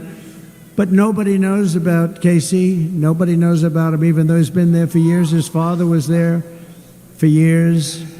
I just want to ask, it's very important because we want to turn our country around. We need to get great representation, even beyond the presidency. And this is a dead seat.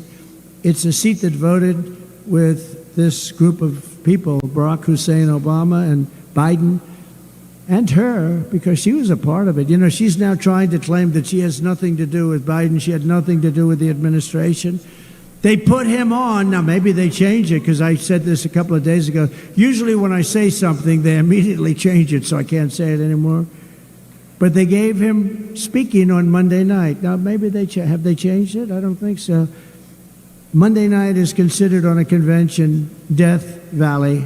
It's Death Valley because people aren't watching Monday night. So they deposed a president. It was a coup of a president. This was a coup. Nancy Pelosi, crazy Nancy, she's crazy as a bedbug. Crazy Nancy went in and laid it out. And she never thought he was good because she's smart, cunning, nasty, mean, but she's crazy. And she went in and she said, "You're getting out." And he said, "No, I'm not. Only God will get me out," right? Isn't that what he said? Only God. And within about 24 hours, he announced that he was going to get out. And he won it. He went through a primary system. She didn't. He beat her in the primary. She ran along with 22 people. She ran. She was the first one out because she was no good. She was no good. And now she's running. And this is not what our country is all about. And he feels terrible, and he's a very angry man. I watched him yesterday. He's a very angry man. I think he hates them more than he hates Donald Trump, and that's hard to believe. I really do. He's an angry man, and he should be an angry man. They walked in, and they stole the presidency of the United States from him. Now, I think he was a terrible president. I think he was the worst president in the history of our country. I think that Jimmy Carter is the happiest man on earth today. He's not a young man, because Jimmy Carter's presidency was brilliant by comparison to this. But she was a big part of it, and she's going to be an even bigger part. Now she wants to give our whole country away. And just as Daniel and others have said, I mean, our country's going to die, and yet it's scary because she's given so much away. I mean, who's not going to vote to get some money for a house? It's never going to happen. It's trillions of dollars. It's never going to happen. But who's going to vote? I mean, people will maybe vote for this. I said before, it may be good politics, but it's going to destroy our country. The Washington Post, one of the most evil print journalism. They've lost a lot of people over the last couple of years. It's nasty. They came out with an editorial excoriating her. Actually, I spoke with Jeff Bezos just for the almost the first time. I met him once before, and he was so complimentary on the way we handle the horrible situation that took place recently, and I appreciated that, but we talked a little bit about the paper, and their radical left paper, they excoriated her in today's editorial, excoriated her, and I give the Washington Post tremendous credit. I believe the New York Times did or is about to do the same thing, but when they're going after somebody because they're far, far, it's not even left. Every single country that's done this, it's been done many times because it's so easy to say, I'm going to give you this, I'm going to give you that, we're going to put price controls on food. How do they do that? We're going to say the beans are going to cost, the cereal's going to cost. Does it work? And what happens is you end up with huge inflation and no product because you can't make it anymore because they lose money hand over fist. So it doesn't work. But it's scary because sometimes people vote for it because it sounds good. It sounds good, but it's really bad. We're going to give you tax cuts. We're going to give you additional tax cuts. We made our country wealthy. We made our country better than it had ever been before. And we did it. We did it. We had, the big difference is we had a man serving for 3.5 years with her at his side. And we had us, and prior, we did a great job on COVID, never got the credit. I got great credit for the economy, in all fairness to the fake news. I got great credit for the economy, great credit for the military. We defeated ISIS. We had no new wars. We rebuilt our military. Think of that. We came up with a new and very important organization, to put it mildly. First time since the Air Force, almost 80 years, Space Force. And we took space where we were languishing to China, falling way behind China and Russia. We took space, and now we're dominating them. We put some incredible people in there. Space Force has been so important. It'll end up being one of our truly important, already is. I mean, it's coordinating with this, but we created Space Force. We did so many things, right to try, medically, right to try. If you're terminally ill, you had no right to get medicine. Now you sign a document. They tried to get that for 58 years. 58 years they were unable to get it. I sat everybody down, the labs, the doctors, the insurance companies, and the country, because they didn't want to be sued. Somebody's terminally ill, they take something, they die, and then the family sues them for killing the mother, the father, the sister, the brother. And I said, no, you're going to sign a document, and you're not going to sue anybody, but you're going to go home, and you're going to have the greatest drugs in the world that won't be approved for another 4 or 5 years of terminally ill. And we have saved thousands and thousands of lives. Thousands. So we did a lot, and we have a lot of other things planned. Oh, by the way, all of that great work done. We have the greatest lab technicians, the greatest doctors, the greatest laboratories in the world. All of that under her system gets wiped out. They're close to a lot of great cures. I worked very hard on that. I also worked very hard on the FDA, getting them to bring it down, because it was going to take an average of 12 years to get something approved. I got it down to 5. I wanted to get it down to 2, but things have to happen. But we got it way, way down, and we came up with things. And we have thousands of people that are living today that were considered terminally ill just a short while ago. It's one of the things I'm most proud of. Go right to try. And hopefully nobody in this room needs it. But if you do, you don't have to go to Asia. You don't have to go to Europe. Or if you have no money, you go home and you die. That's what happens. Mostly people don't have any hope. They go home and die. Now you have right to try, and thousands of people are living right now that would not be living. We're also pleased to be joined by a very special man, a friend of mine who's been a warrior from day one, Dan Muser, Congressman Dan Muser. Thank you, Dan. Great job.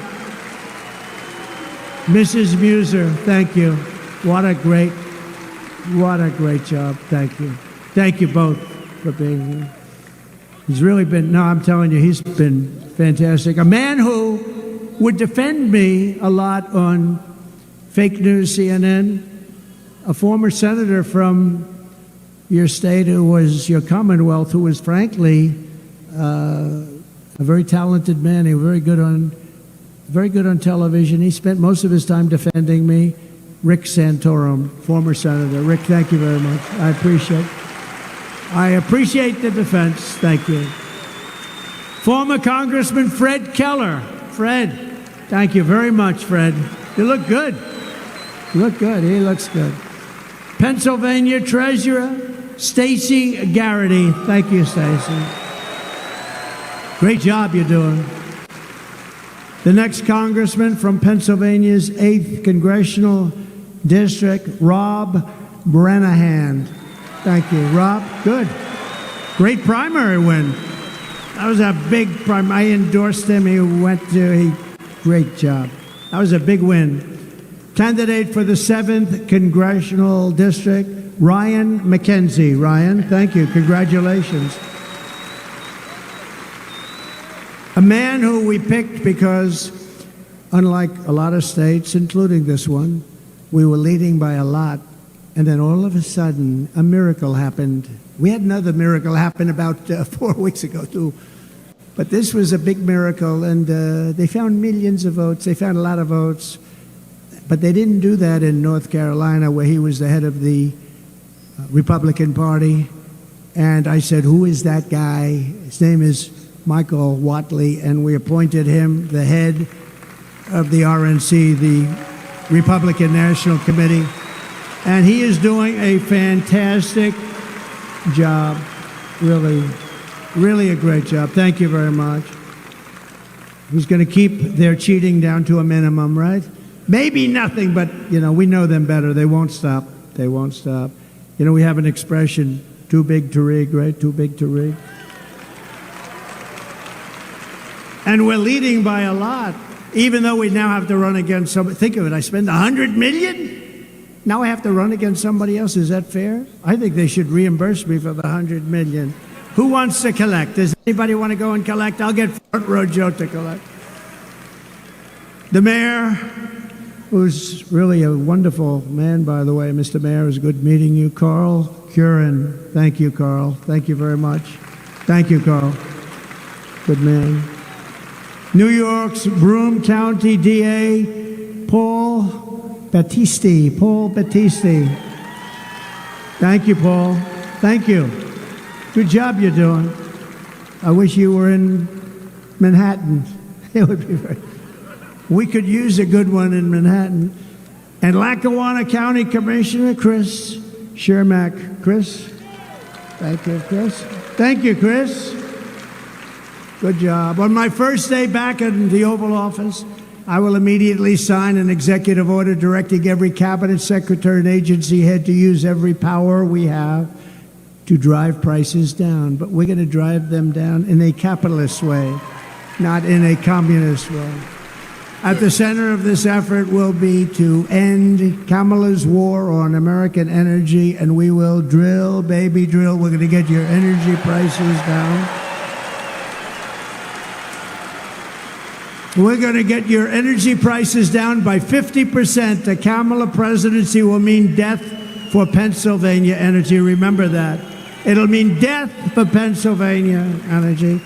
Kamala imposed a natural gas export ban to cripple Pennsylvania energy producers. You do know that she's against this whole energy thing that you have going, which is by far the most important thing you have from an economic standpoint, a job standpoint. She's against it. Kamala supports a carbon tax on the working class, and she's vowed that she will ban fracking, which means 423,000 plus at least 150,000 jobs beyond that.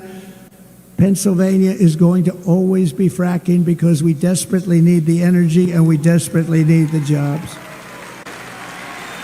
But she will end it. She will end it. In addition, your state and local government will be starved of billions of dollars in oil and gas revenue, which means higher taxes, lower property values, worse schools, and plunging quality of life in the great Commonwealth of Pennsylvania that I love. I've spent a lot of time here. I told you I went to school here, the Wharton School of Finance at Penn. Under my leadership, we will make America energy independent and energy dominant, and Pennsylvania energy workers will lead the way. You're going to lead the way. It's big stuff. To further combat inflation, I will terminate Kamala Harris's Green New Scam. It's the greatest scam maybe ever played. And rescind all of the unspent funds. We're going to take those unspent funds and use them for roads and bridges, and we're going to give back a lot of money into the Treasury and pay down debt. To make both new and used cars more affordable, I will end the Biden-Harris electric vehicle mandate on day one. One of the most ridiculous things. One of the most ridiculous things. Kamala now claims to want to cut red tape, but in less than 4 years, she's buried American families in regulations costing a typical household much more than $5,000 per year. Think of that, just with their red tape. I will cancel Kamala's crushing regulatory onslaught, and I will immediately eliminate every costly job. Now, just so you know, I cut regulations more than any president in history by far. By far. So you can't say to me, well, why didn't you do it? With me, you can't say that on anything. I did do it. Everything I said. You know, they said promises made, promises kept. What I said, I kept. I mean, unless there was some crazy thing somewhere, but I got it done. I got it all done. Even the wall. I built hundreds of miles of wall, and I had to fight Congress. I had to fight the Senate like you wouldn't believe. I built hundreds of miles of wall. And I ended up taking it out and winning in court. We had 11 lawsuits by mostly Democrats like Nancy Pelosi. We had 11 different, we won every one of them. But think of it. I built the wall. I said, I'm taking it out of the military because our country's being invaded. This is an invasion of our country. And we built hundreds of miles of wall. Then we built and had made an extra 200 miles that we were going to use to expand it further than I ever said. And it was made and ready to be installed, and we had a rigged election. And what happened after that was they didn't want to do it, and they sold it for 5 cents on the dollar. 5 cents. Very sophisticated stuff, too. To get economic relief to workers and families, I will make the Trump tax cuts permanent, and we will have no tax on tips, which she copied. She copied. You all know by now she came out a few days ago and she said there will be no tax on I said that months ago. But here's one that she hasn't copied yet. To help seniors on fixed incomes who are suffering the ravages of horrible inflation caused by Crooked Joe and Kamala, there will be no tax on Social Security. So get out. And I get it done. I will get it done. They won't. They haven't even promised it to you, but they won't get it done if they do. And I will always protect Social Security and Medicare for our great seniors, just as I did for 4 incredible years. By contrast, Kamala Harris has a 3-step plan to destroy Medicare and Social Security. She's going to destroy your Medicare. She's going to destroy your Social Security. First, she has thrown open our borders. Second, she is flooding our country with millions and millions of low-wage migrants and giving them welfare, free health care, food stamps, public benefits. And third, she wants to make them all citizens of the United States.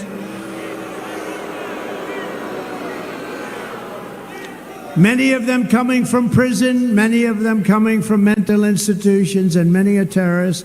She wants to make them citizens, dumping them onto Medicare and dumping them into your beautiful Social Security program. Remember, for 4 years, I saved Social Security. I never gave an increase. I never raised the age by 5 years, which is what they're going to end up doing.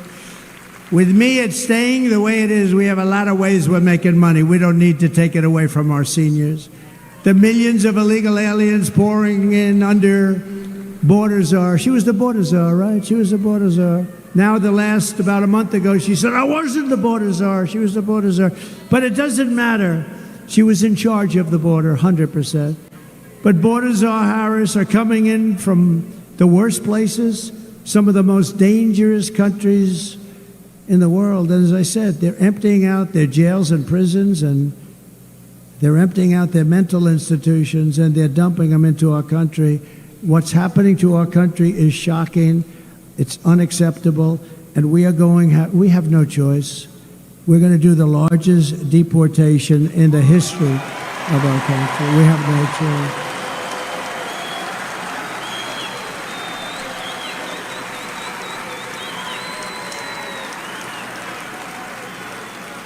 Just this week in Coney Island, 2 Kamala migrants were arrested for the rape of a 46-year-old woman, throwing her to the ground and raping her with a knife to her throat. She thought they were going to kill her.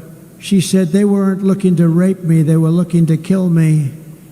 And it was a terrible thing. One of them had previously been arrested for raping another woman at a migrant shelter.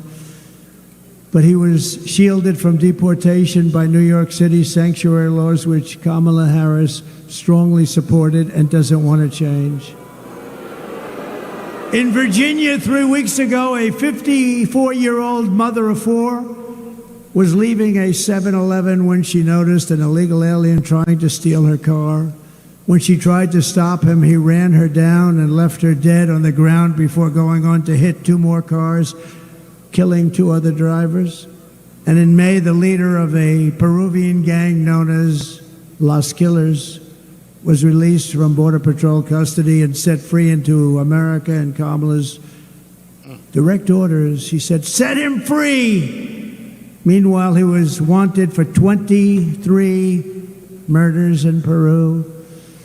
Kamala refuses even to call these criminals, and we're not going to use the term, she said, illegal aliens. No, they are illegal aliens, but she said don't ever use that term. But they're not just illegal aliens. Honestly, they're monsters. These are savage monsters. The Harris policy is to let thousands of migrant killers and rapists into our country. You know, she was asked the other day, but she didn't respond. We have detention centers where we have some of the worst criminals in the world in those detention centers from other countries, and not just South America. They come from Africa, they come from Asia, they come from the Middle East, they come from countries that are seriously crime-ridden. And those countries, the crimes are going way down, like Venezuela. We talked about Venezuela before, and think about Venezuela. Their crime is down 72%. They've gone to Caracas, and they've gone to different places in Venezuela. They've taken their murderers, their drug dealers, their rapists, their thugs, and they've taken them out of the country. They've said, you're going to the United States of America, and if you come back, we will kill you. And they are now living with us. All will be criminals soon. And don't forget, they're just getting used to the experience of being in a country where criminals are treated better, far better than the people that are being hurt and victimized. And when they see that, and they're going to have levels of crime, I call it migrant crime, we'll call it Kamala migrant crime. She destroyed San Francisco, she destroyed Los Angeles, I call it migrant crime. She had something that she went with, you're not a criminal. It's a very minor offense if you steal anything from a store that's less than $950. Did you know that? So guys are walking into stores with, they walk into stores with a calculator. Keep it under $950 and nothing's going to happen. By the way, if it goes to $9,050, nothing happens either. What's happened in California with Governor Newsom and guys like this, people like this, is terrible. But Kamala, what an environment, what a beautiful place, what a great place. The weather is so beautiful, the ocean, everything's beautiful. It's crime-ridden and horrible, and changes have to be made. The Trump policy is to keep these savage criminals the hell out of our country. They're going to be out of our country. If Kamala wins, you will have mass amnesty and citizenship for all. She wants to give all of these people citizenship. In Venezuela, their crime is down 72%. In other countries all over the world, their crime is way down. And in our country, wait till you see the real numbers, because they're not counting migrant crime, which is going to make our crime look like baby stuff. If I win, you will have the largest operation of police to take care of us. They have to take care of us. They want to take care of us. They want to do their job. As Border Patrol wants to do their job. And it's going to start on Inauguration Day, January 20th, 2025. It's going to start immediately. They want to do their job, and we don't let them. And if they do their job, and if they're a little bit strong about doing their job, they're dealing with a lot of very tough people. They take away their pension. They take away their job. They lose their family. They lose their house. They lose everything. They end up in squalor. And we're not going to do that. We're going to defend our great local police and law enforcement in general. We're going to defend them. We're going to defend them because we want them to protect us. And we're going to need them much more than ever before because the criminals pouring into our country by the millions. I believe the real number is over 20 million people. You don't hear that yet. 10 million, 12 million, 14, even if it was, it's still so many. But I believe the real number is over 20 million people. That's larger than New York State.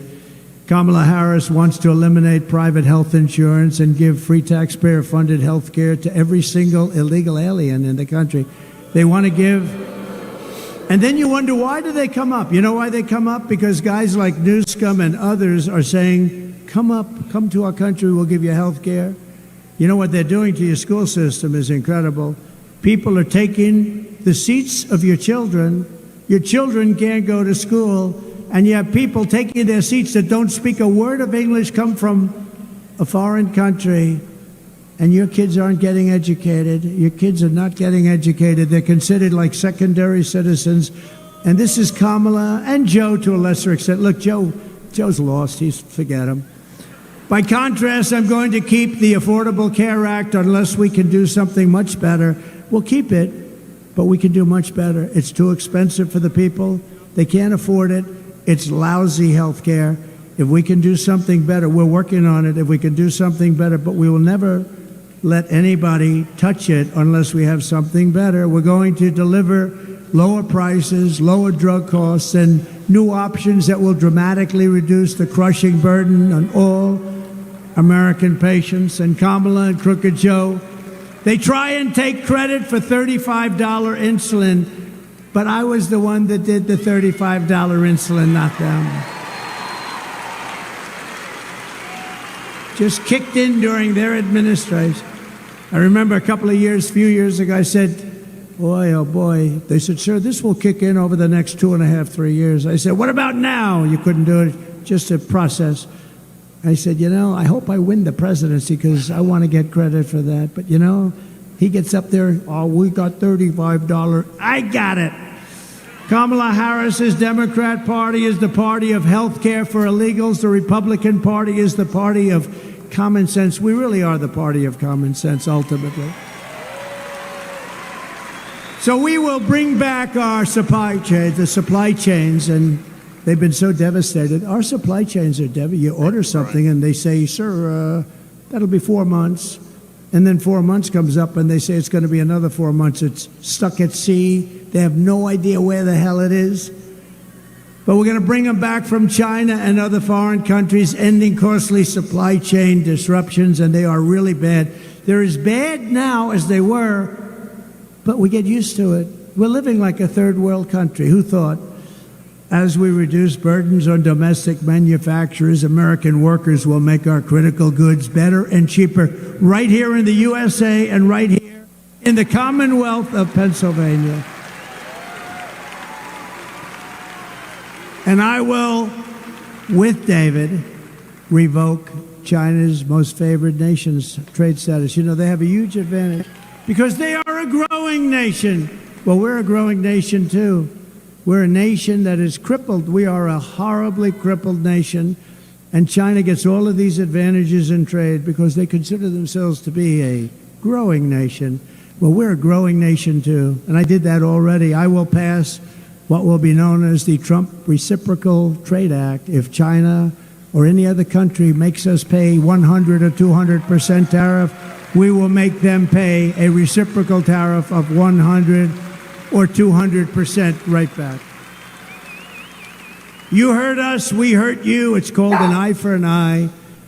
I will also restore peace through strength, and I will prevent World War III from happening. We will stop it. You know, when crooked Hillary Clinton was running against me, she said, look at him, listen to him. He will start a war, a world war. We had no wars other than I defeated ISIS in its entirety, 100% of the ISIS caliber. Listen to his rhetoric. Listen to his horrible tone. I said that horrible tone is going to keep people from fighting us, and that's what happened. We had no wars. It's been 81 years since that happened for a president. No wars, other than ending some wars that we're in and defeating ISIS. 2 days ago, I watched a parade of the Taliban in Afghanistan. Did you see it? The Taliban, where they were showing all of our equipment that they took from America, $85 billion worth. 2 days ago, celebrating 3 years of the defeat of America by these guys. And I knew him very well. Abdul was the head. Abdul was not playing games with me. We had, they were executing a lot of our soldiers. And I spoke to him. I said, Abdul, don't do it anymore. There'll be no more. Anyway, I said it pretty tough. And you know what? For 18 months, we didn't have one American soldier killed in Afghanistan. And then I left.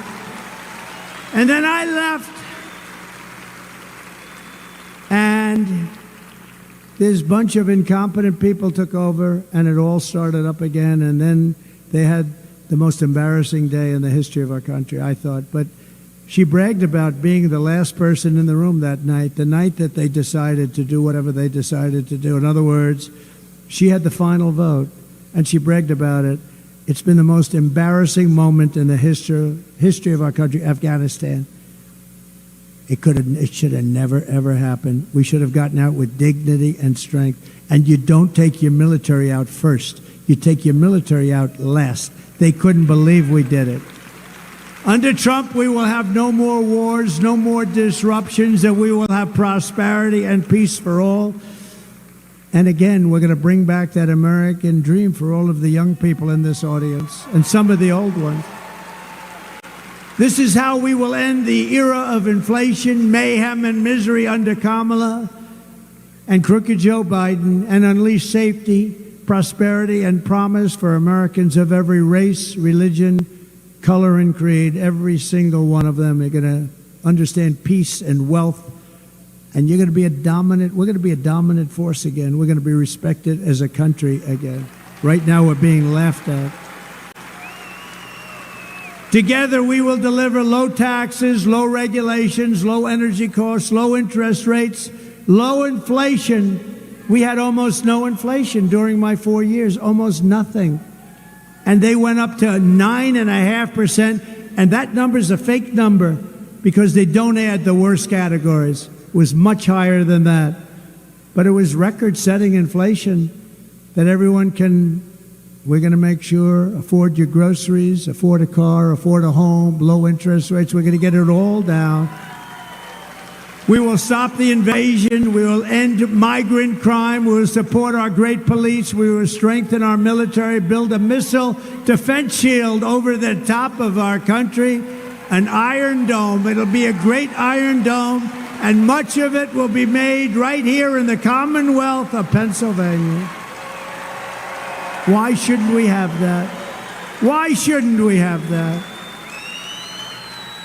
Other countries can have it, but we can't. It was our idea. It was our Ronald Reagan wanted it many years ago, but then, in all fairness, you didn't have the technology. Today you do. We're going to have an Iron Dome to protect us from the lunatics out there. And we're going to keep critical race theory and transgender insanity the hell out of our schools. And we're going to keep men out of women's sports. No men in women's sports.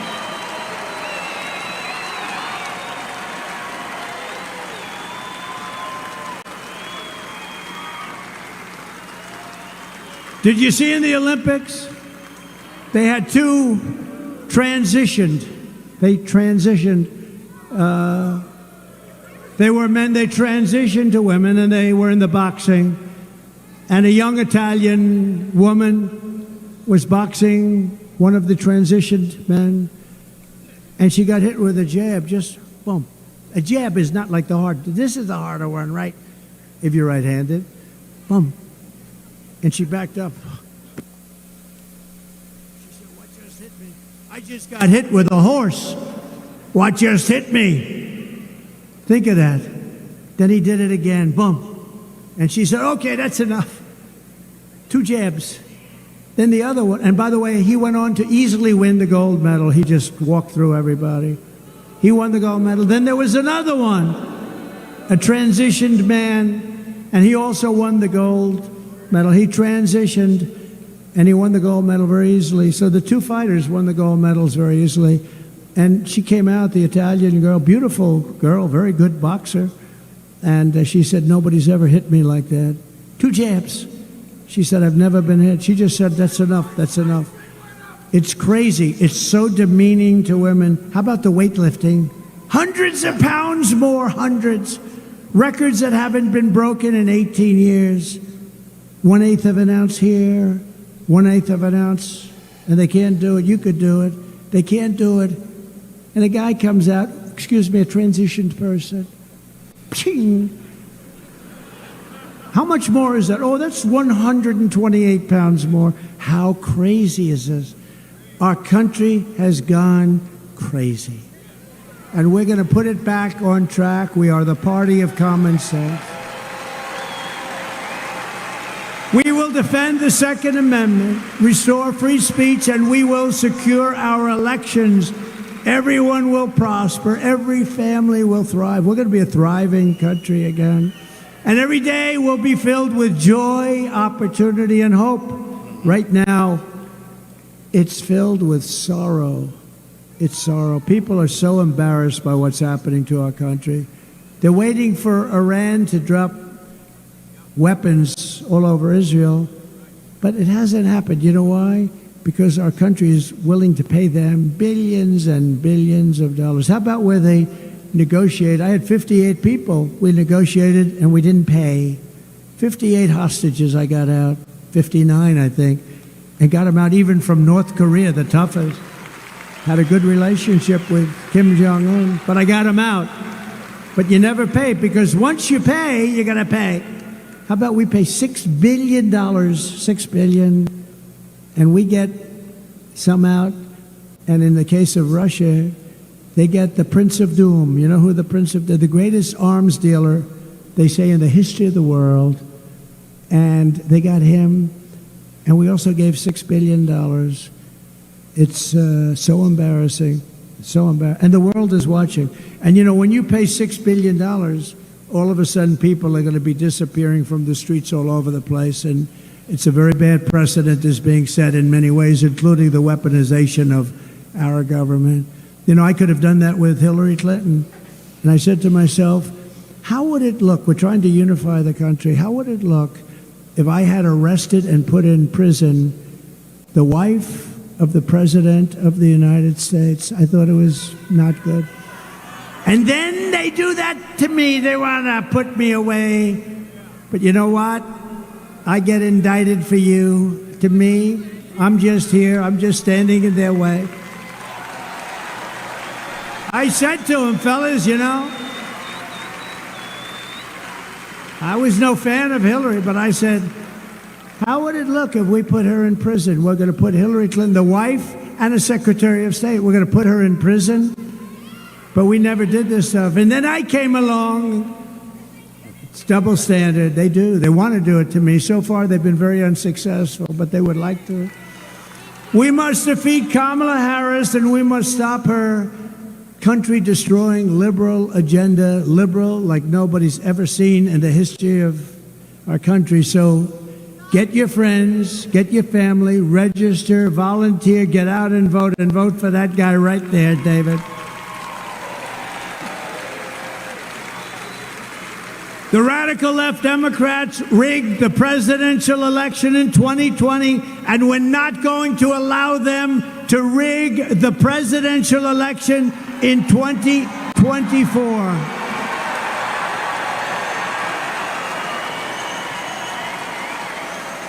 And we want a landslide. Not going to let it happen. We're not going to have a country left. You know, you need two things to start. You need a strong, beautiful, fair border, and you need fair and free elections, and we have neither, right? We have neither. On November 5th, we will save our economy. We will rescue our middle class. We will reclaim our sovereignty and restore our borders. We will put America first, and we will fight, fight, fight. We're going to fight. We're going to fight for our country.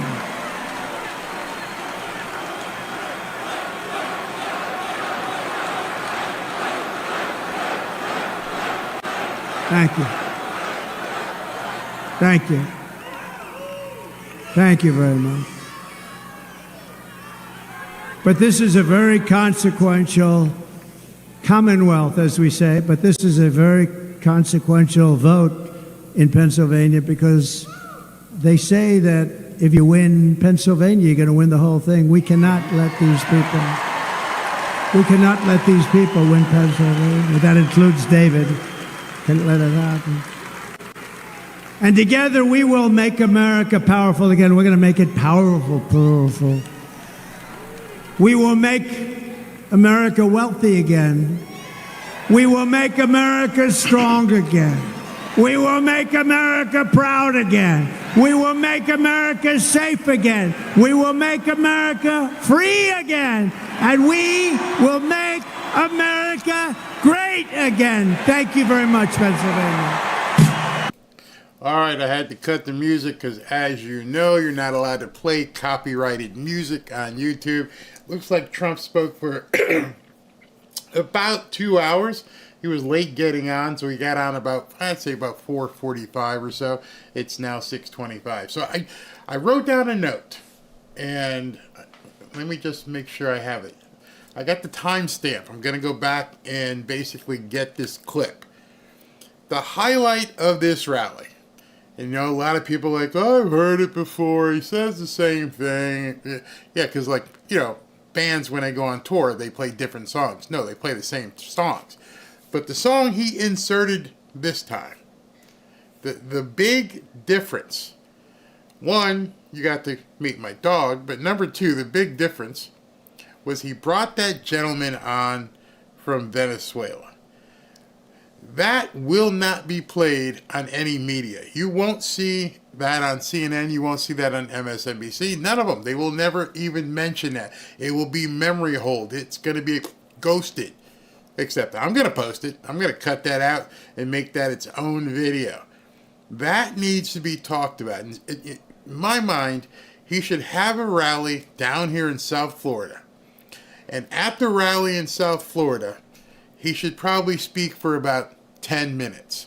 And each of those 10 minutes would be nothing but an intro into the next speaker. Hey, I want to introduce you to XYZ. He used to live in Cuba. Why don't you tell us what happened? And let this guy talk. All right, you heard his story. And do that 10 times. That's all you need to do. This is what Kamala, however you want to say her name, that is what she's trying to do. You need to speak to people who have been there. There are too many people in this country who are comfortable, unknowing, I won't say ignorant, unknowing, things of that nature. You need to hear it from some of these people. In fact, I've talked to my wife and I said, you know what, maybe I need to take the teleprompter, the tripod, go set up a camera down at Cafe Versailles. Cafe Versailles is on Calle Ocho here in South Florida in Miami. Packed. It's always packed. It's one of the best places. It started off as a little cafe and now it's a huge restaurant. And I would just, if they'll allow me, I'll set up the tripod and the camera and just talk to some people who came over from Cuba. What do y'all think? Think that's a good idea? Should I get down there and talk to some people from Cuba and then talk to some people from Haiti and let them hear, let Americans hear the actual story, because you're not hearing it. They can tell you, here's what my grandfather did and what we lived through when Castro showed up. Americans don't know these stories. They just don't talk about it anymore. And I'd love for people to say, so can you tell me, maybe it's an older person. If not, maybe it's somebody's grandfather. But in any event, tell me what happened when Castro came to Cuba. But first, tell me what Cuba was like before Castro got there. And let people say, hey, listen, it was prosperous. We were having a great time. Some of you guys know one of my favorite movies is The Godfather. You can see the scene where Michael's down in Havana and Hiram Roth, and it was a booming place. Casinos, restaurants, it was fantastic. People were professionals, doctors, lawyers, business people. Everything was fine. And then Castro happened. And I would love for people to hear and look at the faces of people who tell you what life was like before Castro came and then what happened after. Because I don't think Americans are putting two and two together yet. I think you think the comfy life that we live, no matter what your position is right now. I don't care what position economically you are at right now. You are living a comfy life compared to the people in Cuba and Venezuela. I think more and more politicians, if they're not out there, maybe I should talk to Betty, maybe I should talk to some of the other YouTubers and like, dude, you need to talk to these people. You need to understand what this is all about. There are too many people, too many white people, too many black people.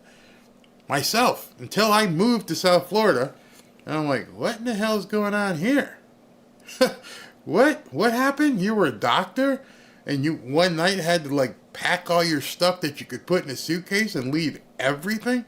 Yep, everything. Got here, I don't know if you guys have watched Scarface, that there's an actual place where that happened, where they put all those people under the bridge. Like, we got nowhere to put all these people. They inundated South Florida. And then, of course, South Florida, and if you guys don't know, the cocaine cowboys happened, and it just became a drug-festering boil until they got it under control. Got the bad guys, like Trump is talking, got the bad guys out, and then we're able to basically make sure the good people who came from Cuba were able to begin prospering again. I'm telling you, man. I see somebody say that's a good idea. Yeah, I think that would help a lot. Because I could go down there and like eat because it's amazing food. I don't know if you guys have ever tried Cuban food. It's friggin' amazing. The breakfasts, the Danishes, which I can't eat anymore, the dinners, it's amazing.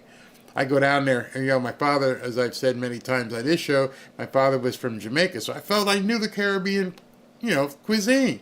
And then somebody introduced me to, have some Cuban food. I'm like, whoa, this is fantastic. So anyway, if I went down there, and I just think enough people don't know. It's one of those subjects that's not taught, obviously. The Democrats don't want you to know what Cuba was like back then and what it is now. So when they talk socialism, and these idiots on college campuses think that socialism and communism is fantastic, we're all going to be the same, you're ignorant. You don't even know.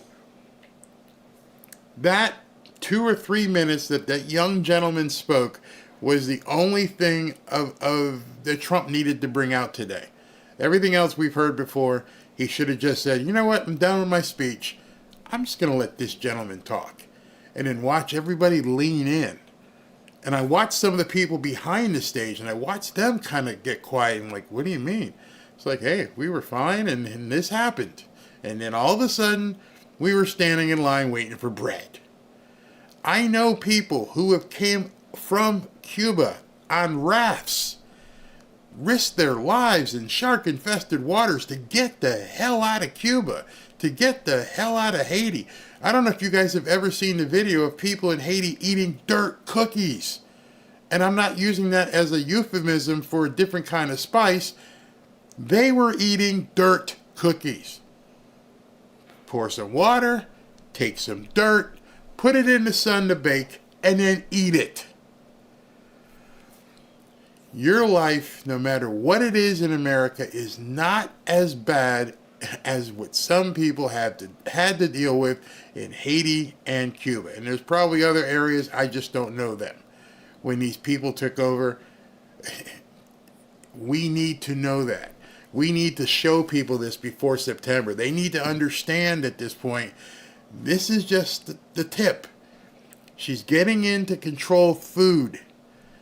If she gets elected and she can control the food, we are done for. People think, well, what do you mean? You know, it's just big corporations making gazillion dollars. It's not a big deal. Ask somebody who left Cuba. Ask somebody who left Haiti. They'll tell you the same stories that kid just said. It's amazing. Yep, some of them eat red dirt too. Yeah, talk to Marco Rubio. I just think there's a lot of Americans who don't understand what this is the start. And once that door is open, forget about it. Oh, Barry, you're being overly dramatic. Am I? If you talked and heard from an 80-year-old, 85-year-old Cuban person who told you we were doing well in Cuba, and overnight, not drastically, I mean gradually, not gradually, it got worse and worse. Overnight, I own your business, give me the money, you don't deserve this, you're not getting anything. Literally. Look at the people in Venezuela. Venezuela is one of the richest places in the world. They have all the oil they could possibly need. And now they're standing in line. Well, not right now. They're fighting like crazy, trying to save themselves. I think Americans are so complacent that they think it couldn't happen here. You got people in England being thrown in jail for thinking the wrong way. Another lady got arrested for praying in her mind. She didn't stand on the corner and basically say it out loud. They asked her, "What are you doing?" "I'm praying quietly in my head." "Oh, you're going to jail." What would happen here? And again, you're talking about a different area, which thank God we have the Second Amendment here. But that's probably the only thing stopping America from falling prey to this stuff, is that we have the Second Amendment. If we didn't have the Second Amendment, it would have already happened. That's why I laugh at all these athletes and celebrities and entertainers, because do you not know your history? Do you not know, there were entertainers in Cuba. There were singers. There were dancers. There were actors. They made lots of money. Do you not know this stuff? Do you think it's just some sort of a game? Never has it worked anywhere except for the people at the top and a few people at the top. We're not talking lots of athletes and celebrities and Congress people. No. There's a few people at the top. And I just imagine anyone who's standing up and saying we should vote for Kamala Harris after what she said yesterday. You are showing us you are functionally illiterate, financially illiterate. You have no idea what you're talking about. You think it's all fairies and unicorns, and you're gonna get destroyed. Absolutely. Let me show you something. I saw this today. I know you guys have been here for a while, but I want to show you something. This popped up. Elon Musk actually had put it out, and this guy Robert Sterling, who is a chief financial officer, investor, sneakerhead, former F100 mergers and acquisitions. He wrote this post, and it's very good. I'm going to read this, and I want you guys to suck this in. People need to stop overreacting about Kamala's plan to reduce food inflation as if it would lead to communism, mass starvation, and the end of America. He's being tongue-in-cheek here. I worked in the M&A, mergers and acquisition, in the food industry. Here's a step-by-step summary of what would actually happen. Number one, the government announces that grocery retailers aren't allowed to raise their prices. Number two, grocery stores which operate right now on 1 to 2 or 3% net margins, if you know what a net margin is, that's basically how much you make on a product, can't survive if their suppliers raise prices. So the government then would announce that food producers like Kraft, Heinz, Tyson, blah, blah, blah, also aren't allowed to raise their prices. So it goes up the chain.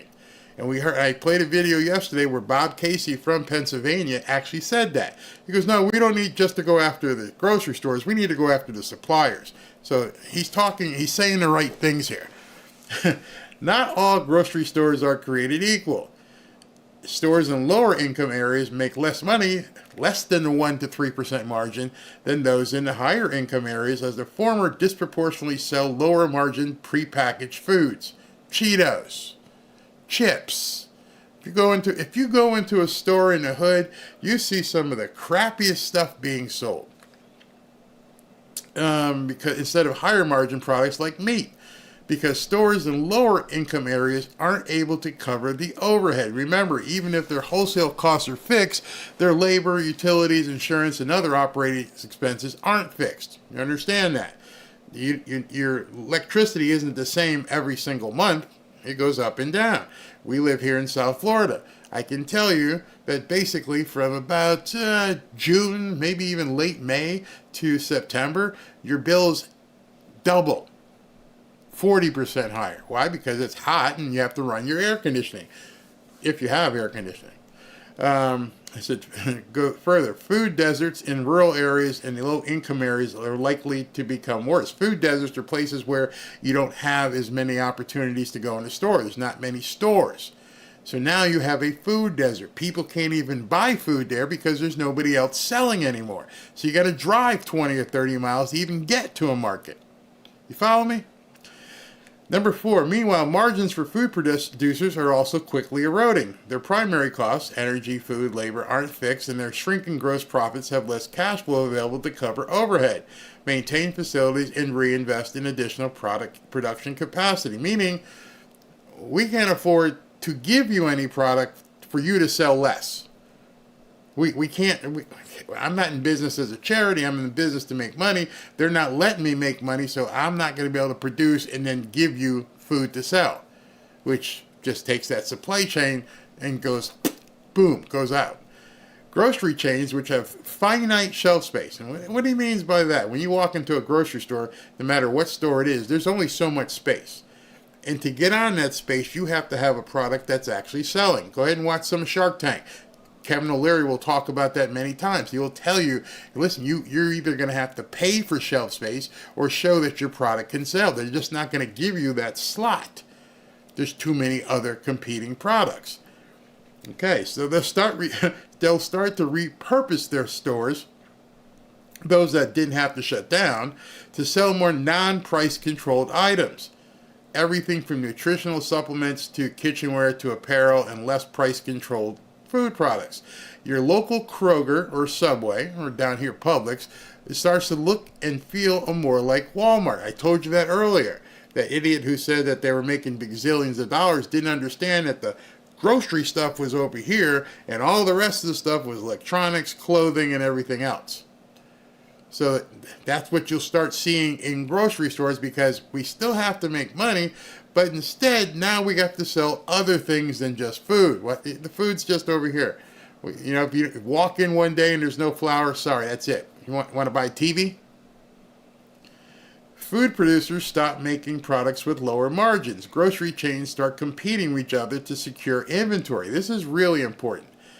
Since they can't compete by offering stronger prices, remember the producers aren't allowed to raise prices, even if they could.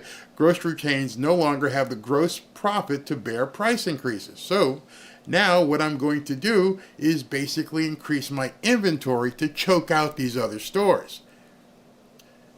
I need to get 1,000 boxes or cases of Oreos so that the store down the street can't compete with me, and even though I'm only making 1%, I actually have control of the Oreos.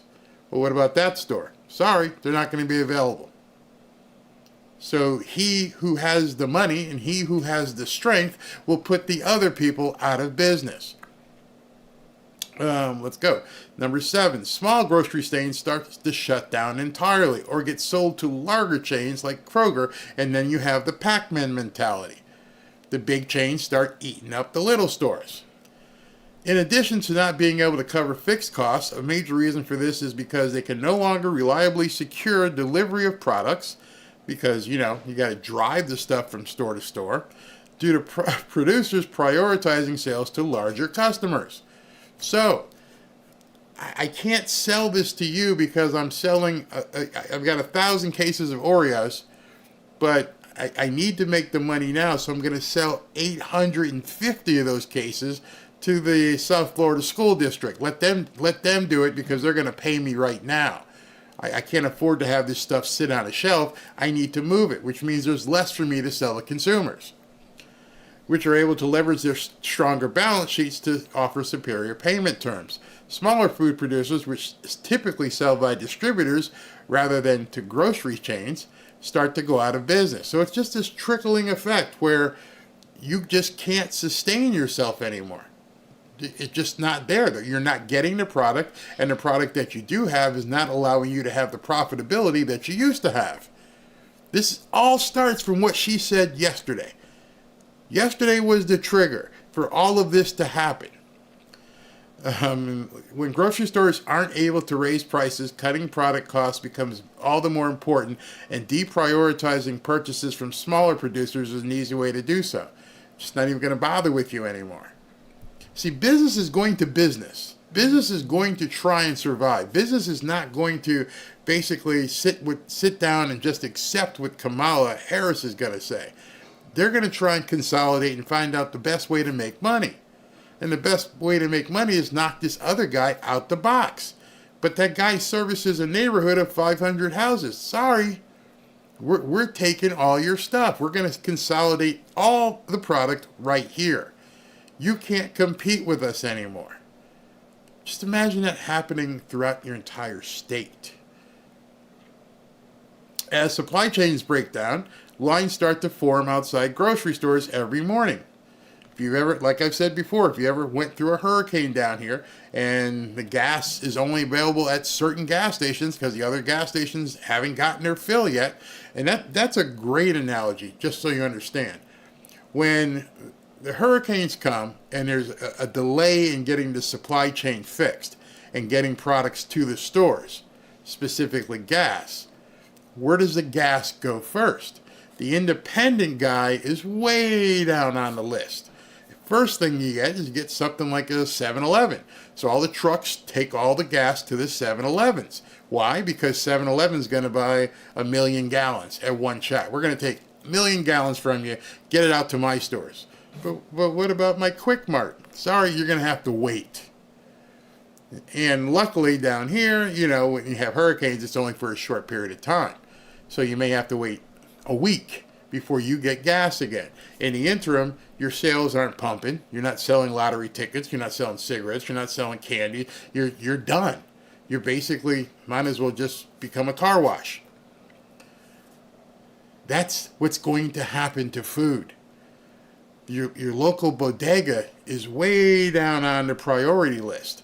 That's what this guy is saying right here. He goes, they're going to prioritize as the supply chain breaks down. Cities assign police officers to start patrol parking lots, and food producers draft contingency plans to assign armed escorts to escort delivery trucks. One of the worst things that can happen is for people to get hungry. When they get hungry, they get dangerous, because you will do anything to make sure little Johnny and Susie are fed. As a man, you will do whatever you need to do to take care of your family. And the last thing you want to do is have a couple doe-eyed kids looking up. You're going, I'm hungry, Daddy. Got to do it. Got to go. Exactly.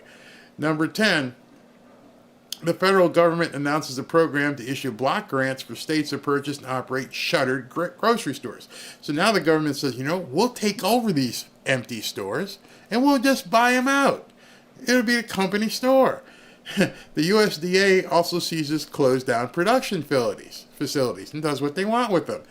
Number 11, the government announces that prices for all key food costs, corn, wheat, cattle, energy, are now fixed to stop profiteers from gouging the now government-operated food industry. So, hey, not only did we, fix the price to put you out of business. Now we're going to take over these stores, and we're going to fix the price that you can even sell it to us. We're going to own it on both sides so that the government can make money.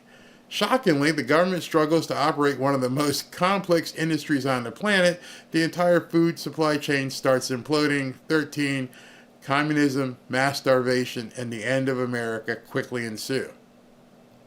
That's what's going to happen. It's not an if. I don't care if there's any commies in here.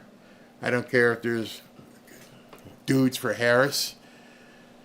If you don't know what's coming, you're in for a lot of trouble. So I'm going to make it a point to see if I can't get down there and talk to some Cubans and some Haitians that want to go on camera and actually tell you this is how it starts. It's not something gradual. It's, hey, listen, they got their foot in the door. They control the food. They control the supply of food. And you're toast. And then, if they get central bank digital currency in place and control the money, it's over.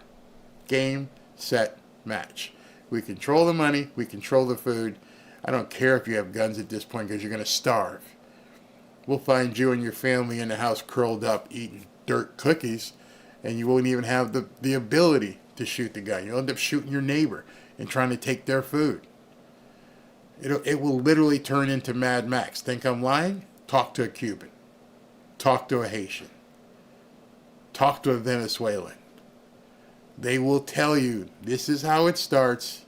And as Jeff Goldblum said, yeah, it's all great. It's a unicorns, fairies. And then you get the screaming and crying. I'm not being dramatic. I just have seen it. I've talked to people who went through it personally. If you haven't talked to somebody personally to understand what they went through and how it impacted the most wealthy of people, we're talking doctors, lawyers, business people, big money. And they came across on a raft penniless. The only thing some of them had going for them is ability and knowledge to replicate it once they got here to South Florida. That's what we have to look forward to. So understand, this is very, very serious. It's not me being melodramatic. It is absolutely serious. Well, it's 6:45 tonight. I'm probably not going to be able to get that other video out. Probably wait till tomorrow. But thank you guys all for hanging out for the entire 3 hours if you're still here.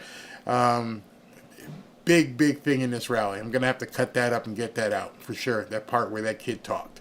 Talk to you very soon, and have a good Saturday evening. Thanks for showing up.